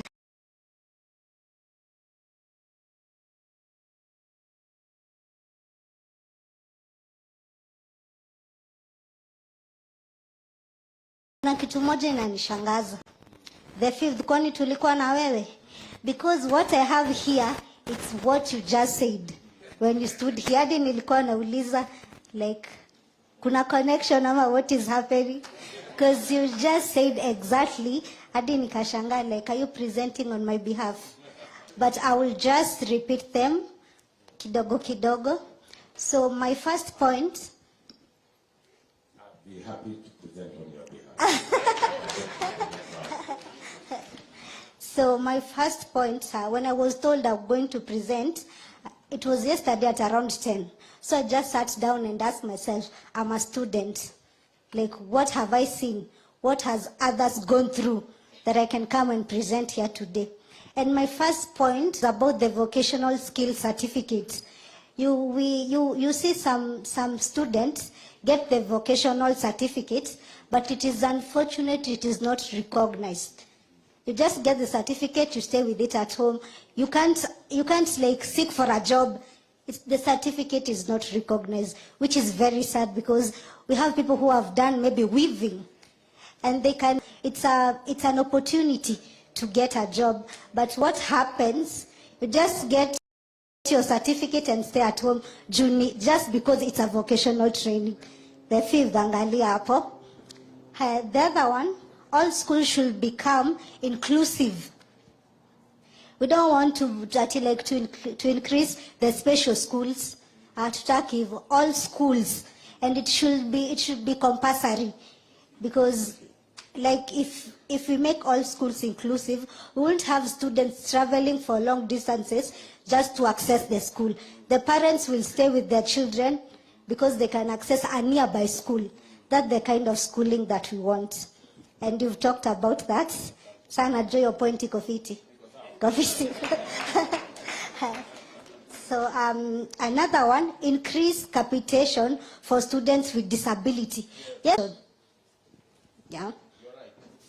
You're right. You're very right. You're very right. And then there is this issue, lack of adaptive desks and seats for persons. Like example, I'm 2 feet tall. I think I'm the tallest in the building, but it feels nice.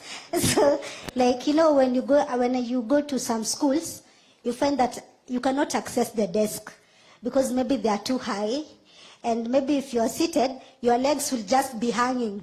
Kidogo kidogo uanguke, unaona.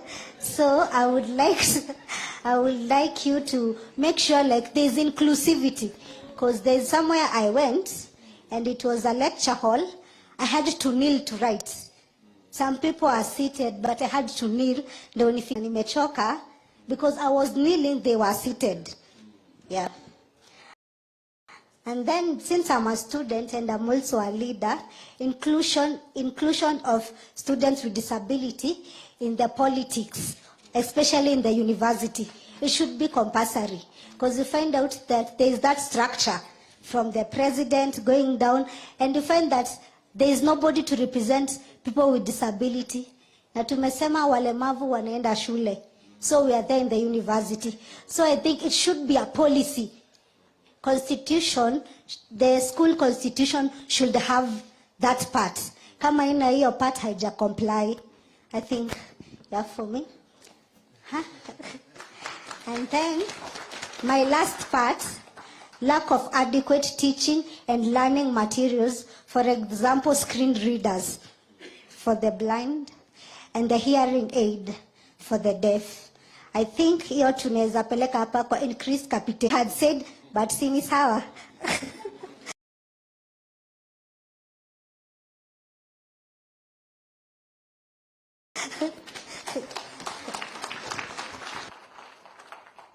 Okay.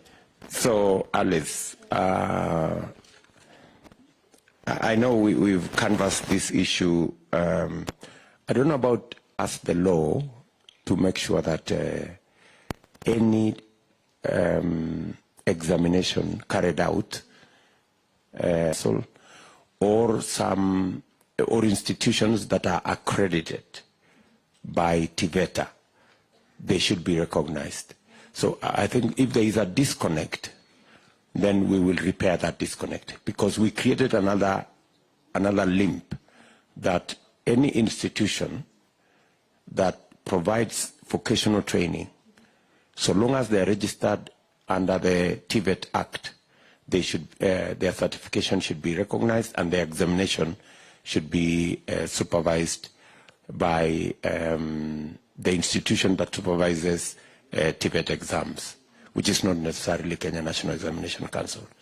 So I hear you, and I will see why some of those institutions, and if they are not, then they should be accredited by TVETA so that they can be able to offer certificates that are recognized.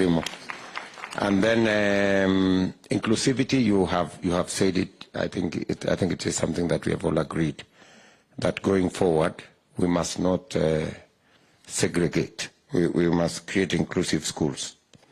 And finally, I spoke about increasing capitation, especially for the people in the category of people living with disability in our schools. I think we'll do an assessment by, do we increase it by how much, so that we make it possible for these students and to access education at a level that includes their disability requirements. Sawa. And thank you very much. Before I can go, there's this issue about transportation.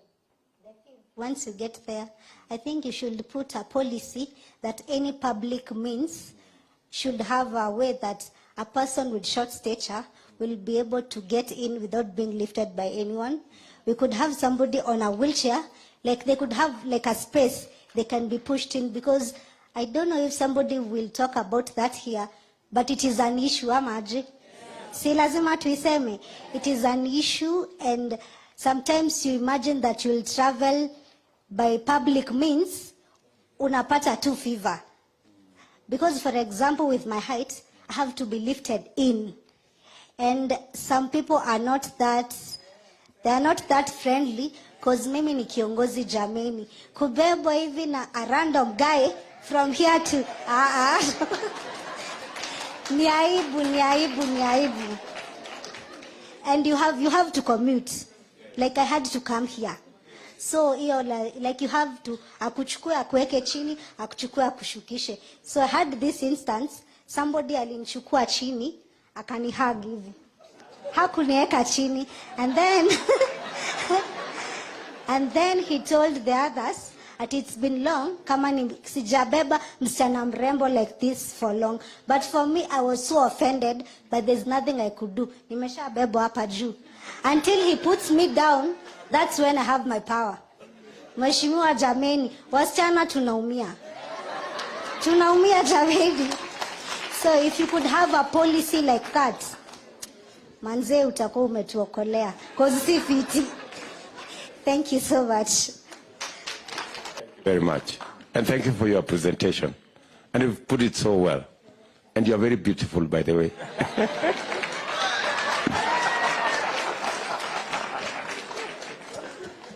Mrembo tunaye.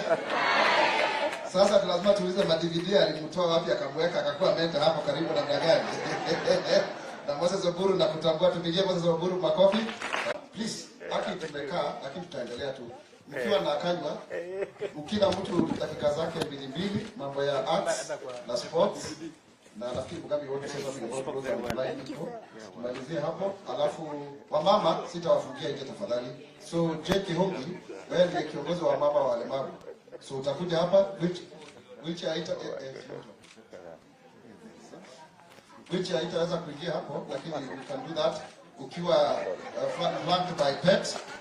Ndio fanye hivyo. And I really want to appreciate wale wengine ambao tulikuwa tuna program ndefu. Lucy Watuko, simama tukupigie makofi Lucy. Lucy, tupigie Lucy makofi, thank you very much. Kuna mama ambaye anafanya ukulima mzuri, Victoria Lai kutoka Elgeyo Marakwet, tupigie makofi.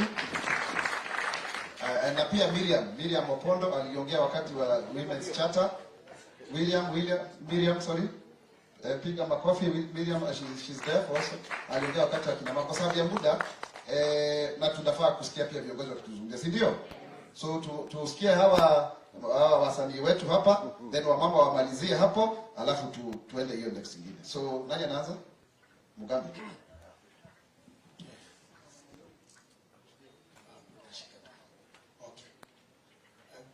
Good afternoon, everyone. Good afternoon, Mugambi. God's timing is the best. Your Excellency, the undisputed 5th President of Kenya,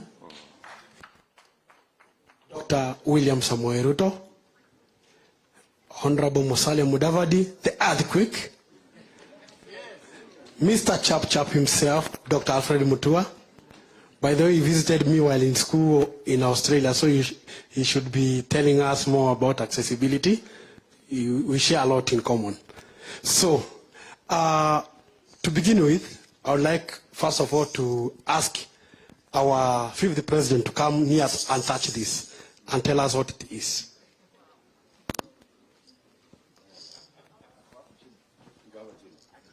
Okay, wacha nikuja hapo chini pia.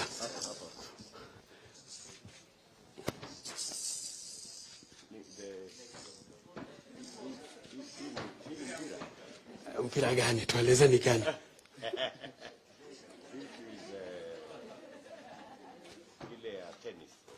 Umenoa. Jaribu tena. Bado umenoa. Jaribu tena mara ya mwisho. Allah hasha. Sasa we call it blind cricket. Naona kama kila odumbe. So even the blind can play blind cricket. I'm the only blind cricket player in East and Central Africa. After learning the game in Australia, where I was doing a master's in public policy. So when you talk about the bottom-up approach, I really understand it, and I conceptualize with the philosophy because I know it works. So be sure that you have a person who knows what you're talking about. In case you need a preacher, I'm here. Yes. So, I run a disability content platform called Disability Sausage Media. It's a YouTube channel where I educate the public matters about inclusion and reducing ableism, where I tell people they need to reduce ableism in order to include us in the society. Many a times we know, actually the truth is that people talk on our own behalf without us being there. And when people talk about us, we lose it because they don't know our issues. Persons without disabilities, those who have learned about disability, inclusion, etc., no matter how many degrees you might have, you may never understand our issues if it is not about us. That is very clear. When we discuss about issues regarding sports, we know that persons with disabilities are not included maximally and they are not effectively engaged meaningfully. And as you see through this search forum, we are now being meaningfully engaged as a part of bottom-up approach. Coming down from the rural places where issues regarding accessibility is a big issue, and when we talk about sports, whereby we know that not so many persons with disabilities have gotten the opportunity of going to school. They are not the Mugambis, the David Sankok of the day. So at the end of the day, it is a big, big issue. Second issue, we have a problem about Braille, sign language, and technology in Kenya. Even those who teach children who are blind and deaf these skills, or even autistic children, they don't have the skill, they don't provide quality. I'll give you a solution, sir. establish a Braille Assistive Technology Authority of Kenya. Where will you get money from? From the ICT ministry, you can borrow at least 500 million to establish such a thing there, because money is already there. The issue is now establishing that a thing, and then we have the policy in place and have the people with disabilities who can come and lead the process and provide the right man skill, and if it's not there, you can also import. Because we know that at this era which we are in, as blind persons with autism who need extra technology deserve to have quality, not just ile ya China, apana. Tunataka ku have quality. Personally, I'm a digital innovator. I have developed an app called Kwamacho, since I'm interested in technology, which can be able to, like a person who is illiterate or even a person who is blind can be able to communicate to this device and ask for utility. So it's a question of us getting to be involved in the design. There are so many platforms like websites which are not accessible, and we really need to see all this happening. There's also issue about accessibility of roads. I can tell you that it's good that we have the Nairobi Express Highway, but I can tell you it is inaccessible. Simply because we have the laws, but implementation was very poor. Giving an example, as you go to Westlands at Mandanta, you're supposed to cross to the other side, but it is a bridge with stairs. So at the end of the day, if I'm a person who is blind who would love to walk there, I cannot walk. If I'm on a wheelchair, I cannot cross the other side. So which means when they were doing their practice, they never did what we call accessibility audit to ensure that they built ramps on the road. On your way to Kenya Institute of Curriculum Development, the same agony is facing persons with disability, because they are built stairs there. So at the end of the day, even if you have a wheelchair or a white cane, you can never cross. I also would like, as I finish, to say that issue about inclusion is all about the mind.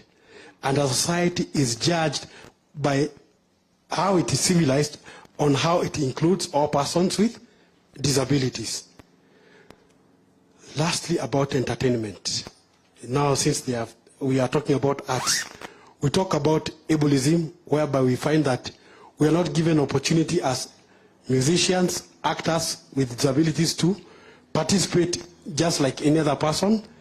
Even having TV presenters who are persons with disabilities, we are not finding them. And it's not, the problem is not that we don't have skills, we have them. Mutua can tell you he was in Australia there. I was one of the volunteer radio presenters in one of the local stations there, and doing it very well, educating people in Swahili and etc. So let's grab opportunities and provide these platforms. We have skilled people within the disability. It's not that we are invisible. We are now visible. And lastly, to appreciate Sankok, and because he's a man who really has supported us in terms of communicating and also helping us to know more issues. And I would like to make a request. You know, when you prevent issues of disability, you should have something we call climate policy. Because when we have climate crisis in the country, we know that if we can be able to prevent such things in climate crisis, we'll also be preventing disability from occurring. So I believe that if you can have some points about preventing power outages, issue of water shortages, because why I really advocate for issues of persons with disabilities and the community at large is because I come from a constituency whereby water is scarce, and that's why in Meru there, we are telling the crocodile that there is no water. What we need is a captain, and since the bus is not accessible, I can show you I came with my own adapted wheelbarrow. It's called a tandem. It's outside there. So I can assure you the bus was parked in Kionyo. So what you need to do is just to ensure that you come there. We do the campaigns for UDA and also support our UDA candidate in Igembe East, because he is a man, we are there, down there doing the work. So we also need your support, Bwana DP, so that we can enable UDA to win more positions. Thank you very much, and I believe we can share a lot. Your Excellency, sir. Habari yenu? Nyinyi wengine wote habari yenu? Okay. I'm here mostly to talk about acting. Actors. Yeah.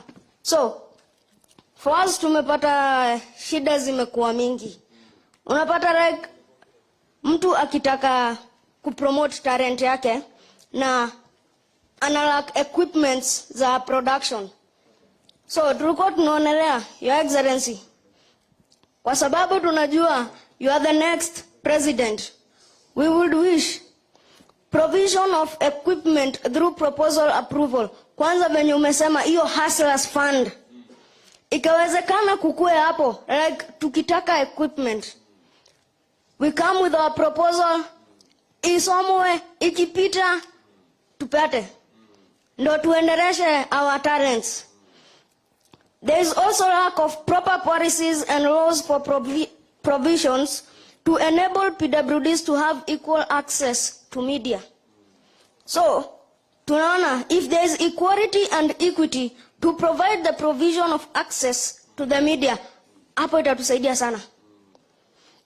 There is also lack of inclusion of persons with disabilities programs in mainstream media.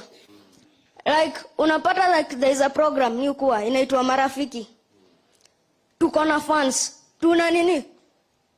As in, watu wana admire kenye tunafanya juu. What we are doing, we are trying to educate people that hata sisi ni wa Kenya. Na shida zenyu zenye mnapitia, hata sisi tunapitia. So, we are trying to educate people, but hii mambo ya inclusion kwanza mainstream media imekuwa ngumu kwetu. So hata hiyo channel yenye tuko, though it's an upcoming channel, but watu tumeona wana respond vizuri to our program. So if there could be at least 30% inclusion of PWD programs, tunaweza furahia sana.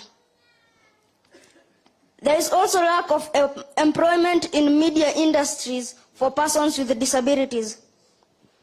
Tunaonelea hapo, if media stations, they should abide by the 5% employment for qualified persons with disabilities in different sections of media, like production, journalism, news anchors, editors, marketers.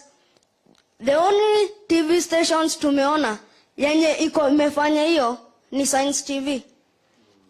But mainstream media, hakuna. And these other zingine, Your Excellency, hata mimi mwenyewe nashindwa venye the solutions to them. Like, unapata when it comes to casting, you are overlooked because we are viewed as less desirable to a viewer. Wakituona huyu ni mtu wako na nini, huyu mtu hata watu viewers watu wamtamani. So, you are overlooked. We are also engaged less because of the perceived cost implications of hiring helpers for us. We are viewed as objects of ridicule and may sometimes be treated as such in entertainment industry. Ati ukiona mtu mfupi, hawa tu ni comedy, au ukiwaeka hapo hata akuwe kama watchman, mtu akipita anaweza mgonga ngoto, ati juu amekataa apite. Hiyo ni joke. So, wakikuweka hapo, waja kuweka hapo ati juu we ni actor na kuna kitu unaweza provide more. Wamekuweka hapo tu just as a joke.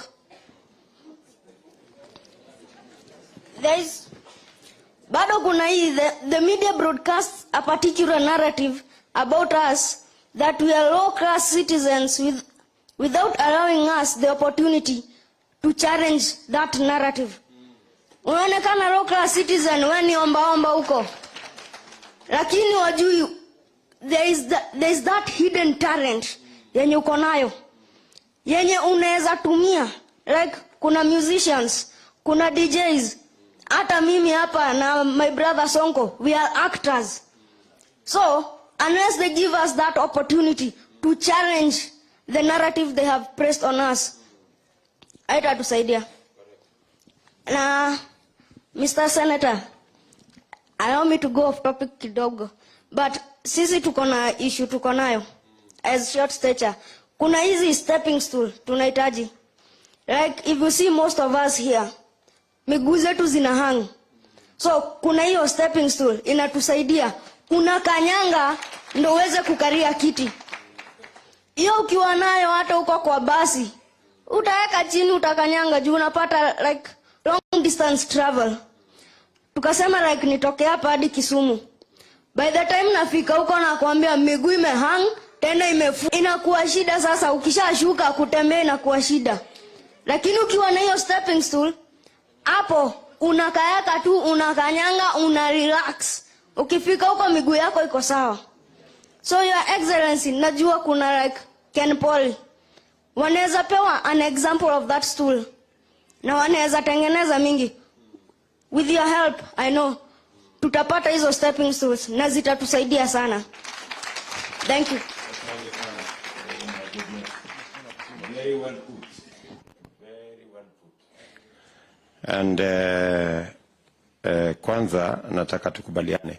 Most of the items you have mentioned, especially in the entertainment industry, I think in the Disability Amendment Act, that a bill that we are proposing, it actually mandates media houses to give 5% of prime media time to people living with disability.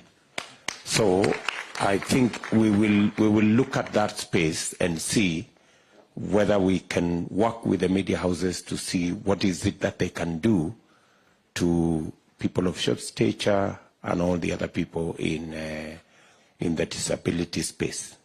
Thank you. Sawa. And then I think the last issue you have mentioned about Ken Poly, I think that's a simpler one. Again, I think we suffer the not knowing how many, not having a census of how many people we have with a short stature and therefore how we can support them. But again, I think it is something we can work with our team so that we can provide. I don't think they are very expensive devices. They are not. And government can actually provide those devices for people with short stature. And talking to Mugambi, I think Mugambi has being an expert in the digital space and in the computer space. I think there is a lot of information that we can get from you. I would just request Paul to give us his contact so that we can reach out to him. There is a lot that he can speak to us about people living with disability and how we can use technology to leverage on providing for what they need to be able to live like everybody else and be able to go about their lives without so much hassle, if I can put it that way. Is that okay, Paul? Do you mind us contacting you and working with you on some other issues?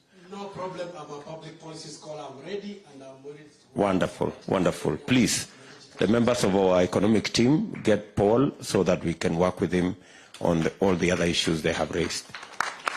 One moment. Thank you. Paul, it's good to see you again. It's been a while since Australia. And it's very interesting that you came with a cricket ball, that you're able to play cricket. Because I think inclusivity in sports, especially for PWDs, is critical. In Machakos, most of you know we have the Uhai Festival, which we started and which has been going on very, very well. So it's something that we'll be pushing all counties to run this because it's that part of inclusivity. And especially Kenya Kwanza is in good books, because having trained in Australia, you know about the climate policy and the things you're talking about, we'll be able to fix them. And I didn't catch your name, madam. Peter. So Peter, you know, I'm in the entertainment industry myself, you know, with Cobra Squad, Beba Beba, and all those things. And you've seen some of those. Cobra Squad, the only action film in Kenya. Yes. Hiyo kwanza nilifanya nitamani kuact. Very good. Na mambo bado. Bado. So I agree with you, and it's all about us now starting to develop scripts, and that issue of proposals is very important. People come up with proposals, just not only of equipment, but also of good scripts that showcase families, you know, with members who are, you know, disabled, and then it's seen as normal, you know, life to life. So something we'll be looking to. Good job, good spirit. Thank you. And Thank you, Peter. And I'm also inviting you to watch our show Marafiki. Ndo muone kenye naongelea kuhusu. Okay. It comes on Look Up TV every 8:30 on Monday. Okay. Muone, and you will see what I'm talking about. Okay, Thank Peter. you. Thank you. Makofi kwa Peter Fadwa.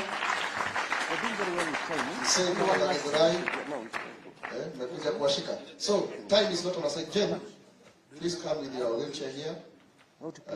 Tuongee mambo ya mama, tumalizie hapo. I know. Jen Kihungi, karibia hapo. Umalizie hapo tu. Yeah. Smollett DJ. Mzungu DJ. Tukona.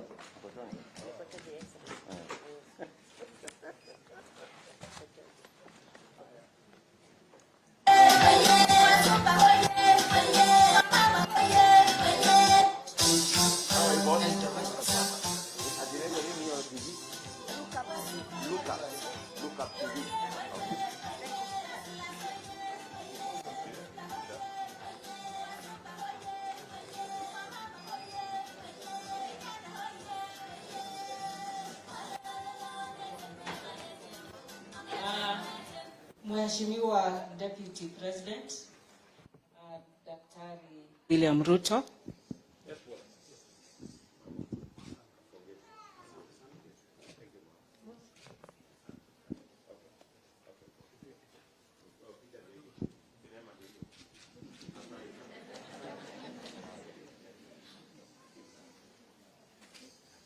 Nigoje salamu kwanza.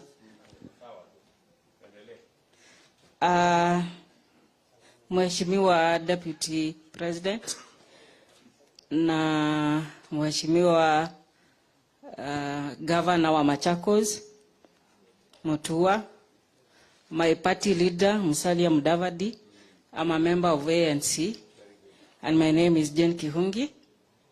I'm here to talk on behalf of women with disabilities who are quite often not visible because of the patriarchal society that we live in. And I've been counting since we started speaking. I'm the third woman among so many men who have spoken. I don't know if it is by default or by design. So that's what I mean by saying that we are not visible. But kwanza wacha nikushukuru kwa sababu serikali yako iliweza kutufurahisha 2013 ulipo muappoint Madam Josephta ambaye ni mmoja wetu, not only a person with a disability but a woman with a disability who has continued to work hard for the government, and for that we really appreciate that, for making us visible. Apparently she has remained lonely, just the only one.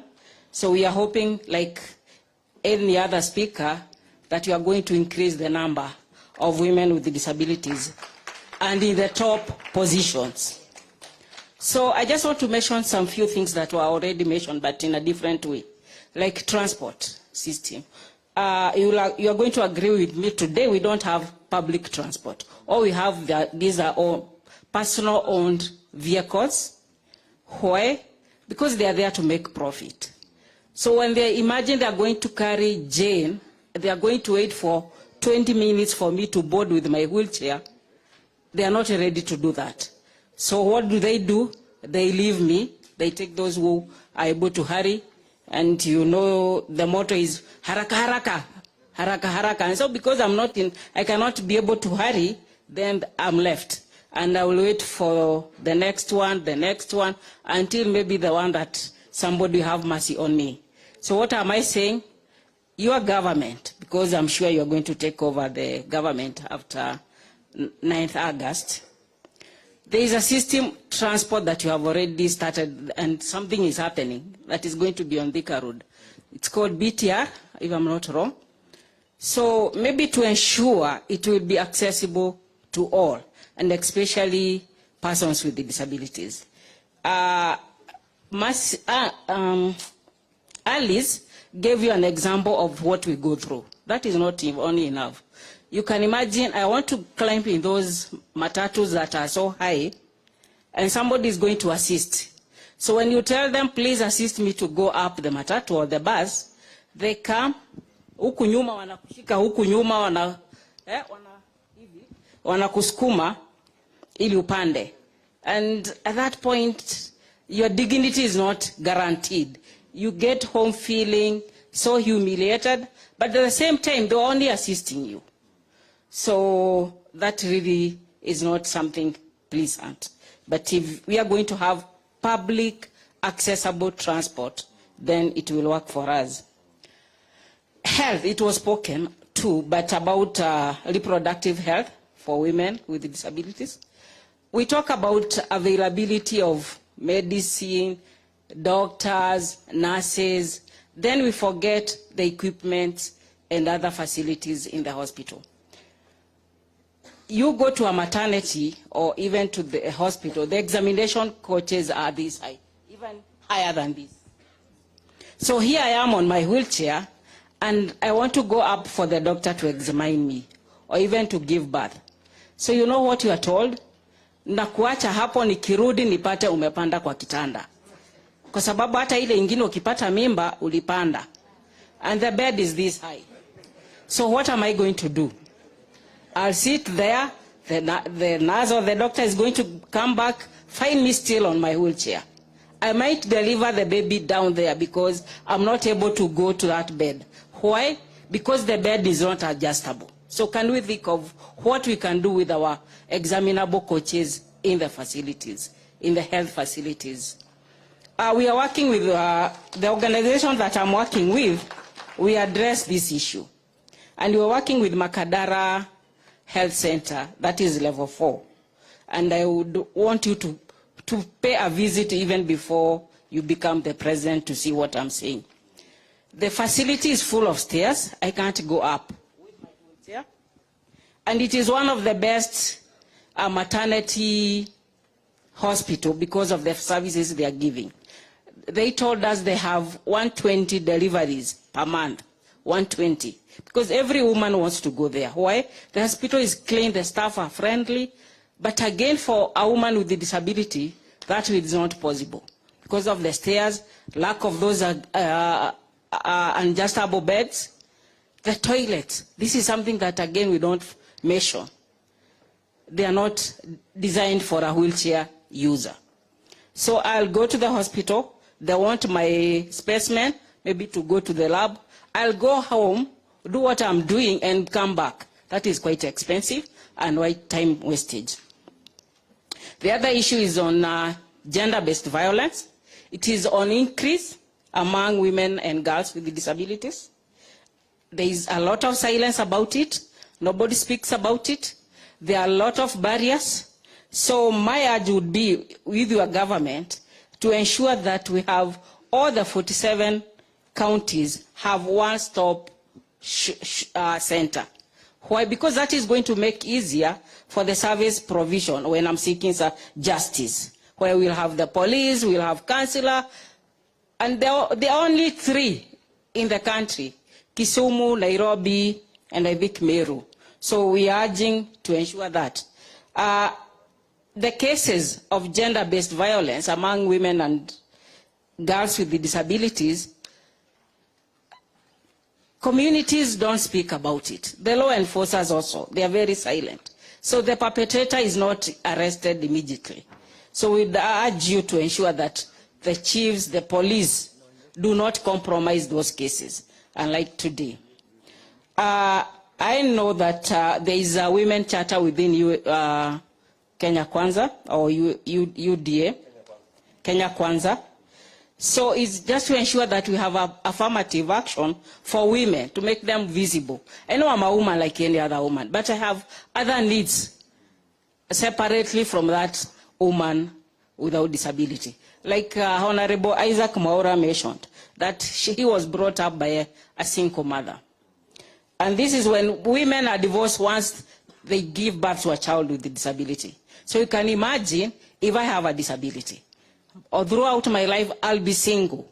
So for me to be able to be empowered, to be mentored, then there is need of those affirmative actions. So that's what I would urge your government maybe to... With women living with disability. I quite agree with you. I didn't see much of women living with disability in the Women Charter. Again, that's something that we must build into our architecture, whether it is in road construction, building construction, and all the other things. And I think it goes along the way that we had said in every county, we will make sure that there is a disability act that will create the necessary environment for people living with disability to go about their lives uninterrupted and with ease. Otherwise, thank you very much, Mama Jane. Asante sana. Thank you. Okay. Jane, asante sana. Thank you for being very articulate and bringing out these very, very salient issues that were not easily spoken about. Asante. Asante. Makofi kwa Jane. We've come to the end of our presentations za watu tofauti tofauti. Situpigie presenters wetu makofi. That has gone very, very well. I also want to appreciate the team that I worked with yesterday, the whole yesterday. Mambo ya short notice jameni. All the wale watu tulikuwa tunafanya kazi mpaka saa 3 usiku. Simameni pale mko akina Maina, akina nani? My team. The same team that organized Kiambu County, Nyeri, wapi, tumesaidia Nairobi. Tuwapigie makofi hawa watu wangu hao. Wengine wa Mlima House, wengine wapi, from my Senate office, thank you very much. Thank you for all of the people, the leaders of the various types of disabilities, ambao mlikuja mkasaidia kumobilize watu wakafika in good time. Makofi pia. Na niwashukuru, leo hamkuitana sana vile watu waitananga mambo mengi. Si tumekuwa na mazuri kabisa? Hiyo ndio tunafaa kuwa na heshima na tunasonga hivyo. Let me finish before I give Mheshimiwa Sankoko ndiendelee na program hapa malizie kwamba we've done a good job in presenting ourselves. Haven't we? Tujipigie makofi. And Your Excellency, disability issues are real issues. They are not about, generalities. They are very specific. We are the experts of our own issues. We have the capacity to actually do it together. Asanteni sana na Mungu aweze kuwabariki. And by the way, kabla sijaketi, Mheshimiwa Omanga alikuwa hapa, tumpigie makofi akaondoka. Na Mheshimiwa Margaret Wanjiru Bishop, the incoming senator of Nairobi, ako hapa, tumpigie makofi. Thank you very much, Your Excellency, the Deputy President and the incoming President of the Republic of Kenya. Nilikuwa nataka tu kusema jambo moja, mambo ya inclusive education and integrated. Tafadhali, unajua ukiwa na special school, umeniaka kando na walemavu wenzangu. So hata nikikuwa namba moja, bado mimi najua niko namba moja, among wale wenye wamewekwa kando. But if I become number one in a school where they are able-bodied, I will know that I may not skill, but I am also above you when we are in class. I may be disabled in the field when we are running, but I am able in class because I will be showing you homework. If I become number one, it will assist me. Again, Your Excellency, if you have a special school, primary school, you have a special secondary school, will you have a special university? Will you have a special supermarket? Will you have a special job place? Will you have a special field to play? So we need to interact with the rest of us in the early stages so that we know how to complement each other. So with those few remarks, I want to welcome His Excellency, the Governor of Machakos, Dr. Alfred Mutua. Pigeni makofi ya kutosha. Makofi, makofi. Thank you. Karibu, karibu.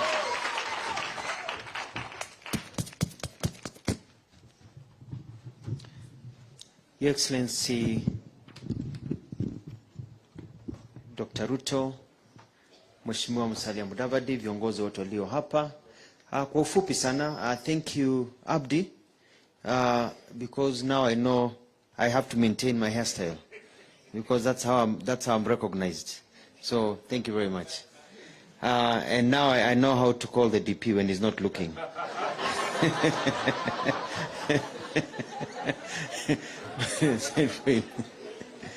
Am I doing it right? Yeah.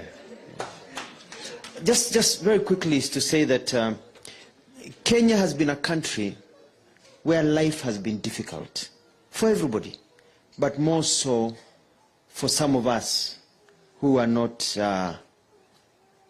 created or being fashioned or being living in a life whereby things are supposed to be quote unquote normal for the rest of humanity. So it's been very difficult. It's difficult for people who are not disabled. You can imagine for yourselves how difficult it is living with disability. So one of the things that we need to do, because we're not doing it because we want to get seats, we're doing it because it's the right thing to do, is to correct a lot of these anomalies.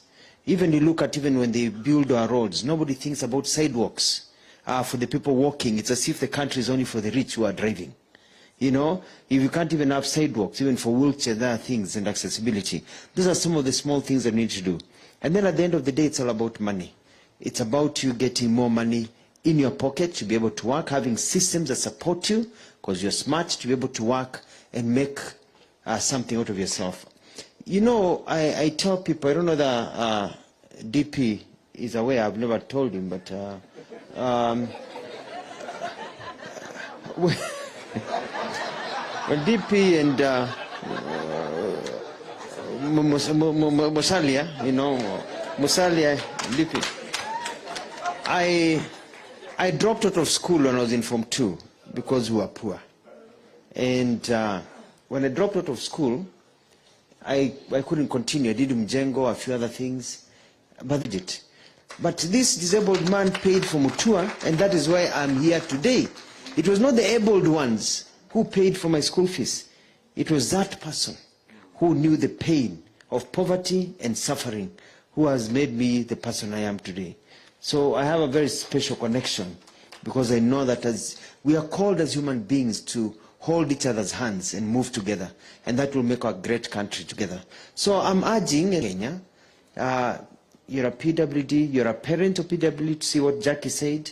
You have a relative who is a PWD. You know that the right government that will be there for you is the one that listens to you. It will be the government of William Samoei Ruto and Kenya Kwanza. Asante. I want to welcome to say a few words and then welcome His Excellency speak to us. Thank you.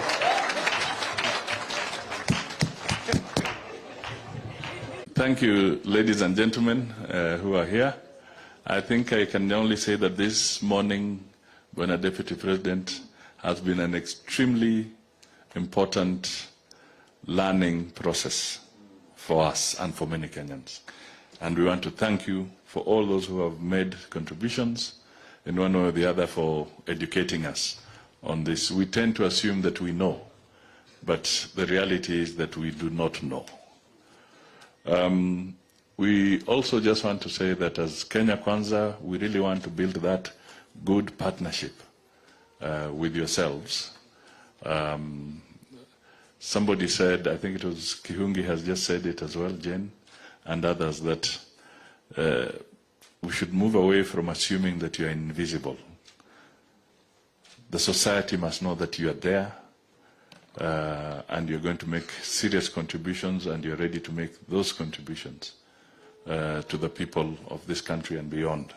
Finally, as I listened to this conversation here, I noticed that you did not address the impact of the cost of living and the impact it is having on them. I just shudder to wonder, how many more times are you feeling the pain of the cost of living? And yet, courageously, according to Mainge, you do not want handouts, you want to stand on your own.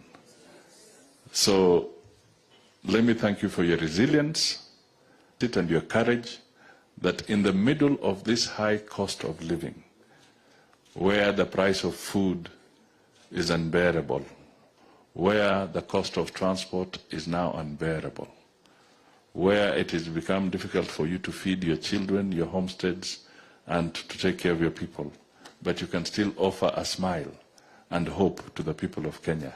I can only say thank you, and may God really touch you for these courageous moves that you're making. And we as Kenya Kwanza will walk with you hand in hand. Asante sana. May I now call on the Deputy President to come forward and conclude for us.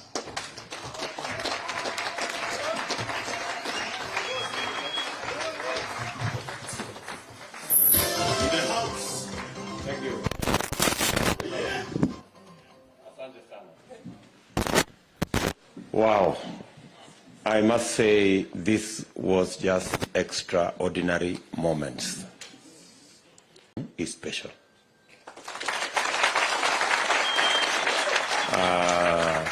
You people have changed my thinking.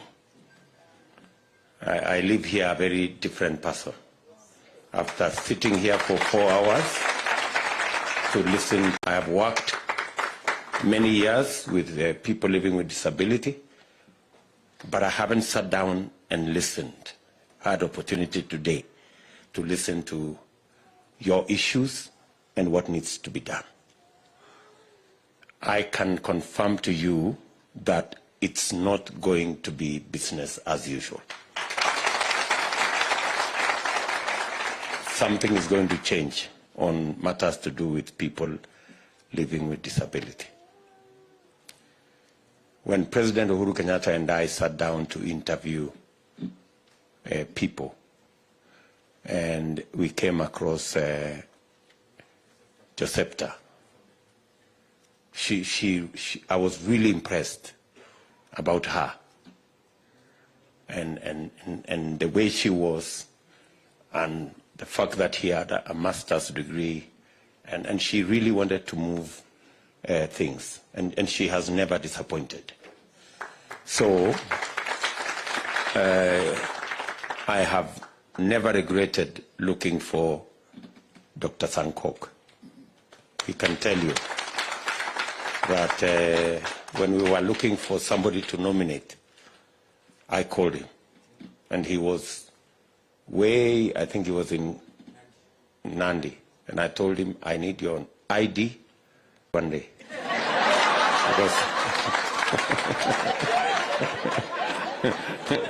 Because I paid for him. And again, let me say, he has never disappointed.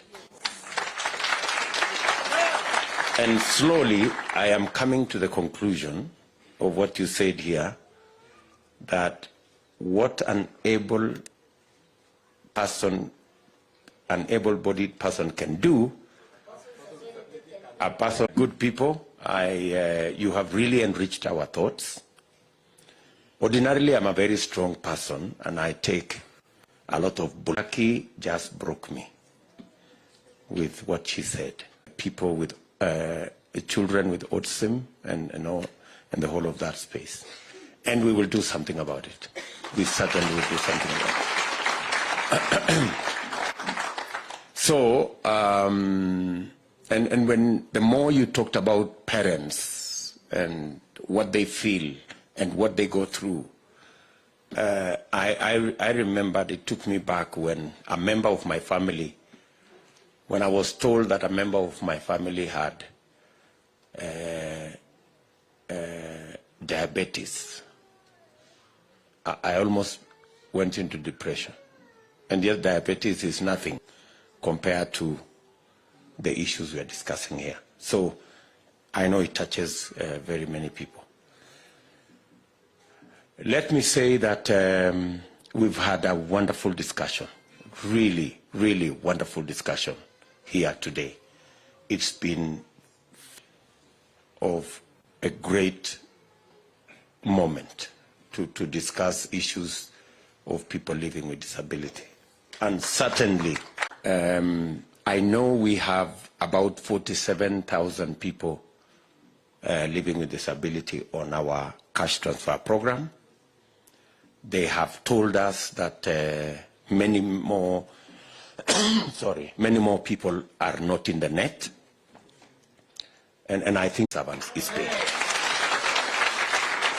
That you will not wait for 2, 3, 4, 5, sometimes 6 months before that money is paid. We have said every month, before we pay salary for those of us who are able-bodied, we will pay for people who are on cash transfer first.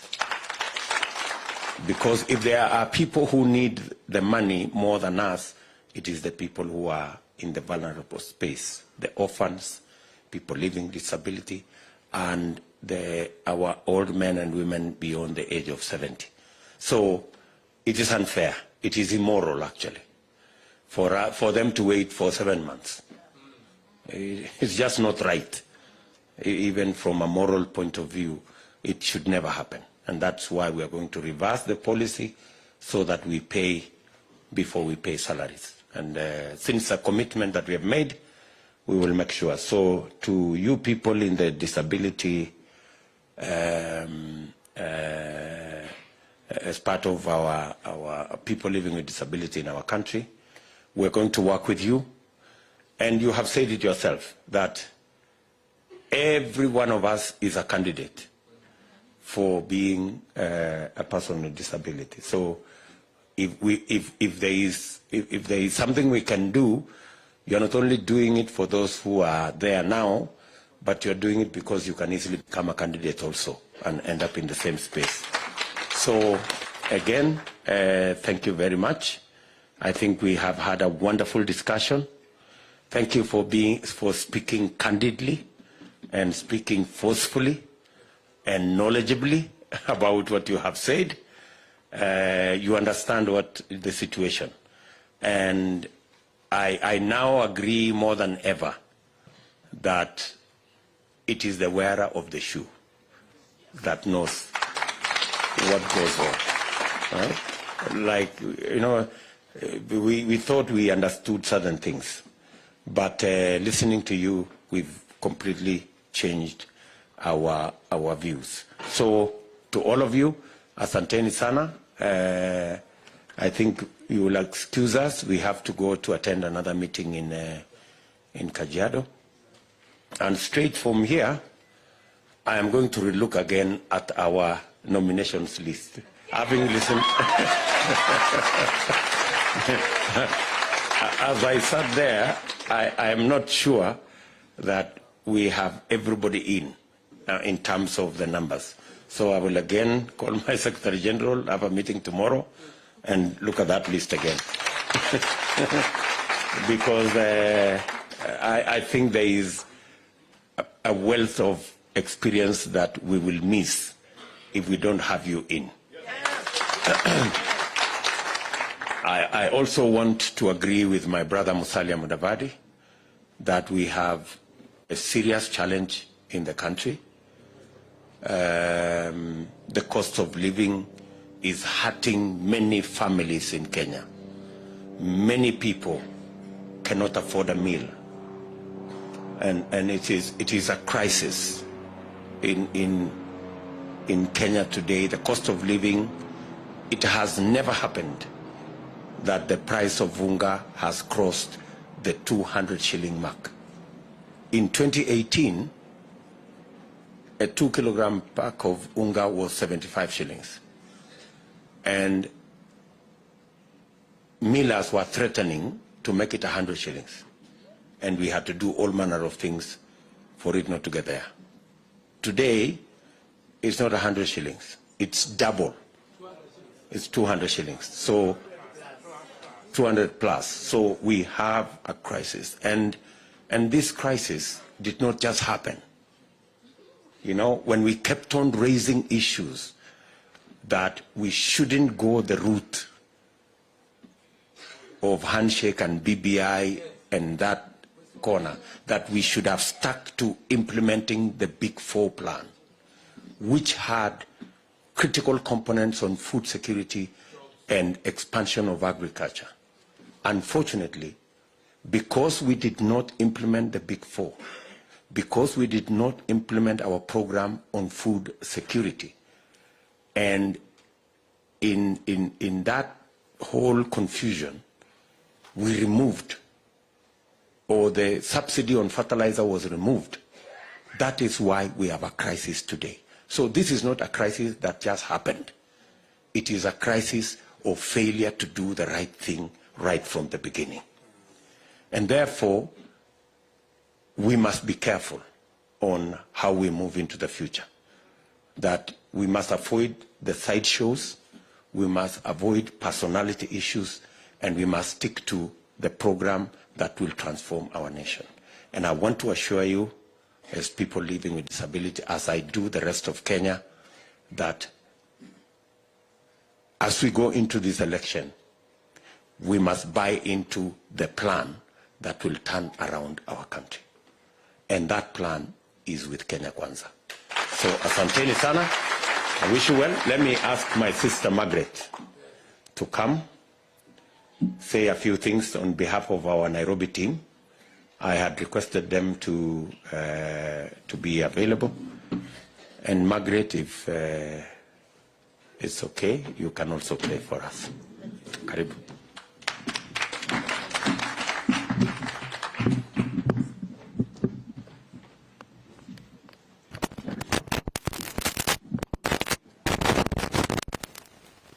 Hallelujah. On behalf of the Kenya Kwanza team, I want to say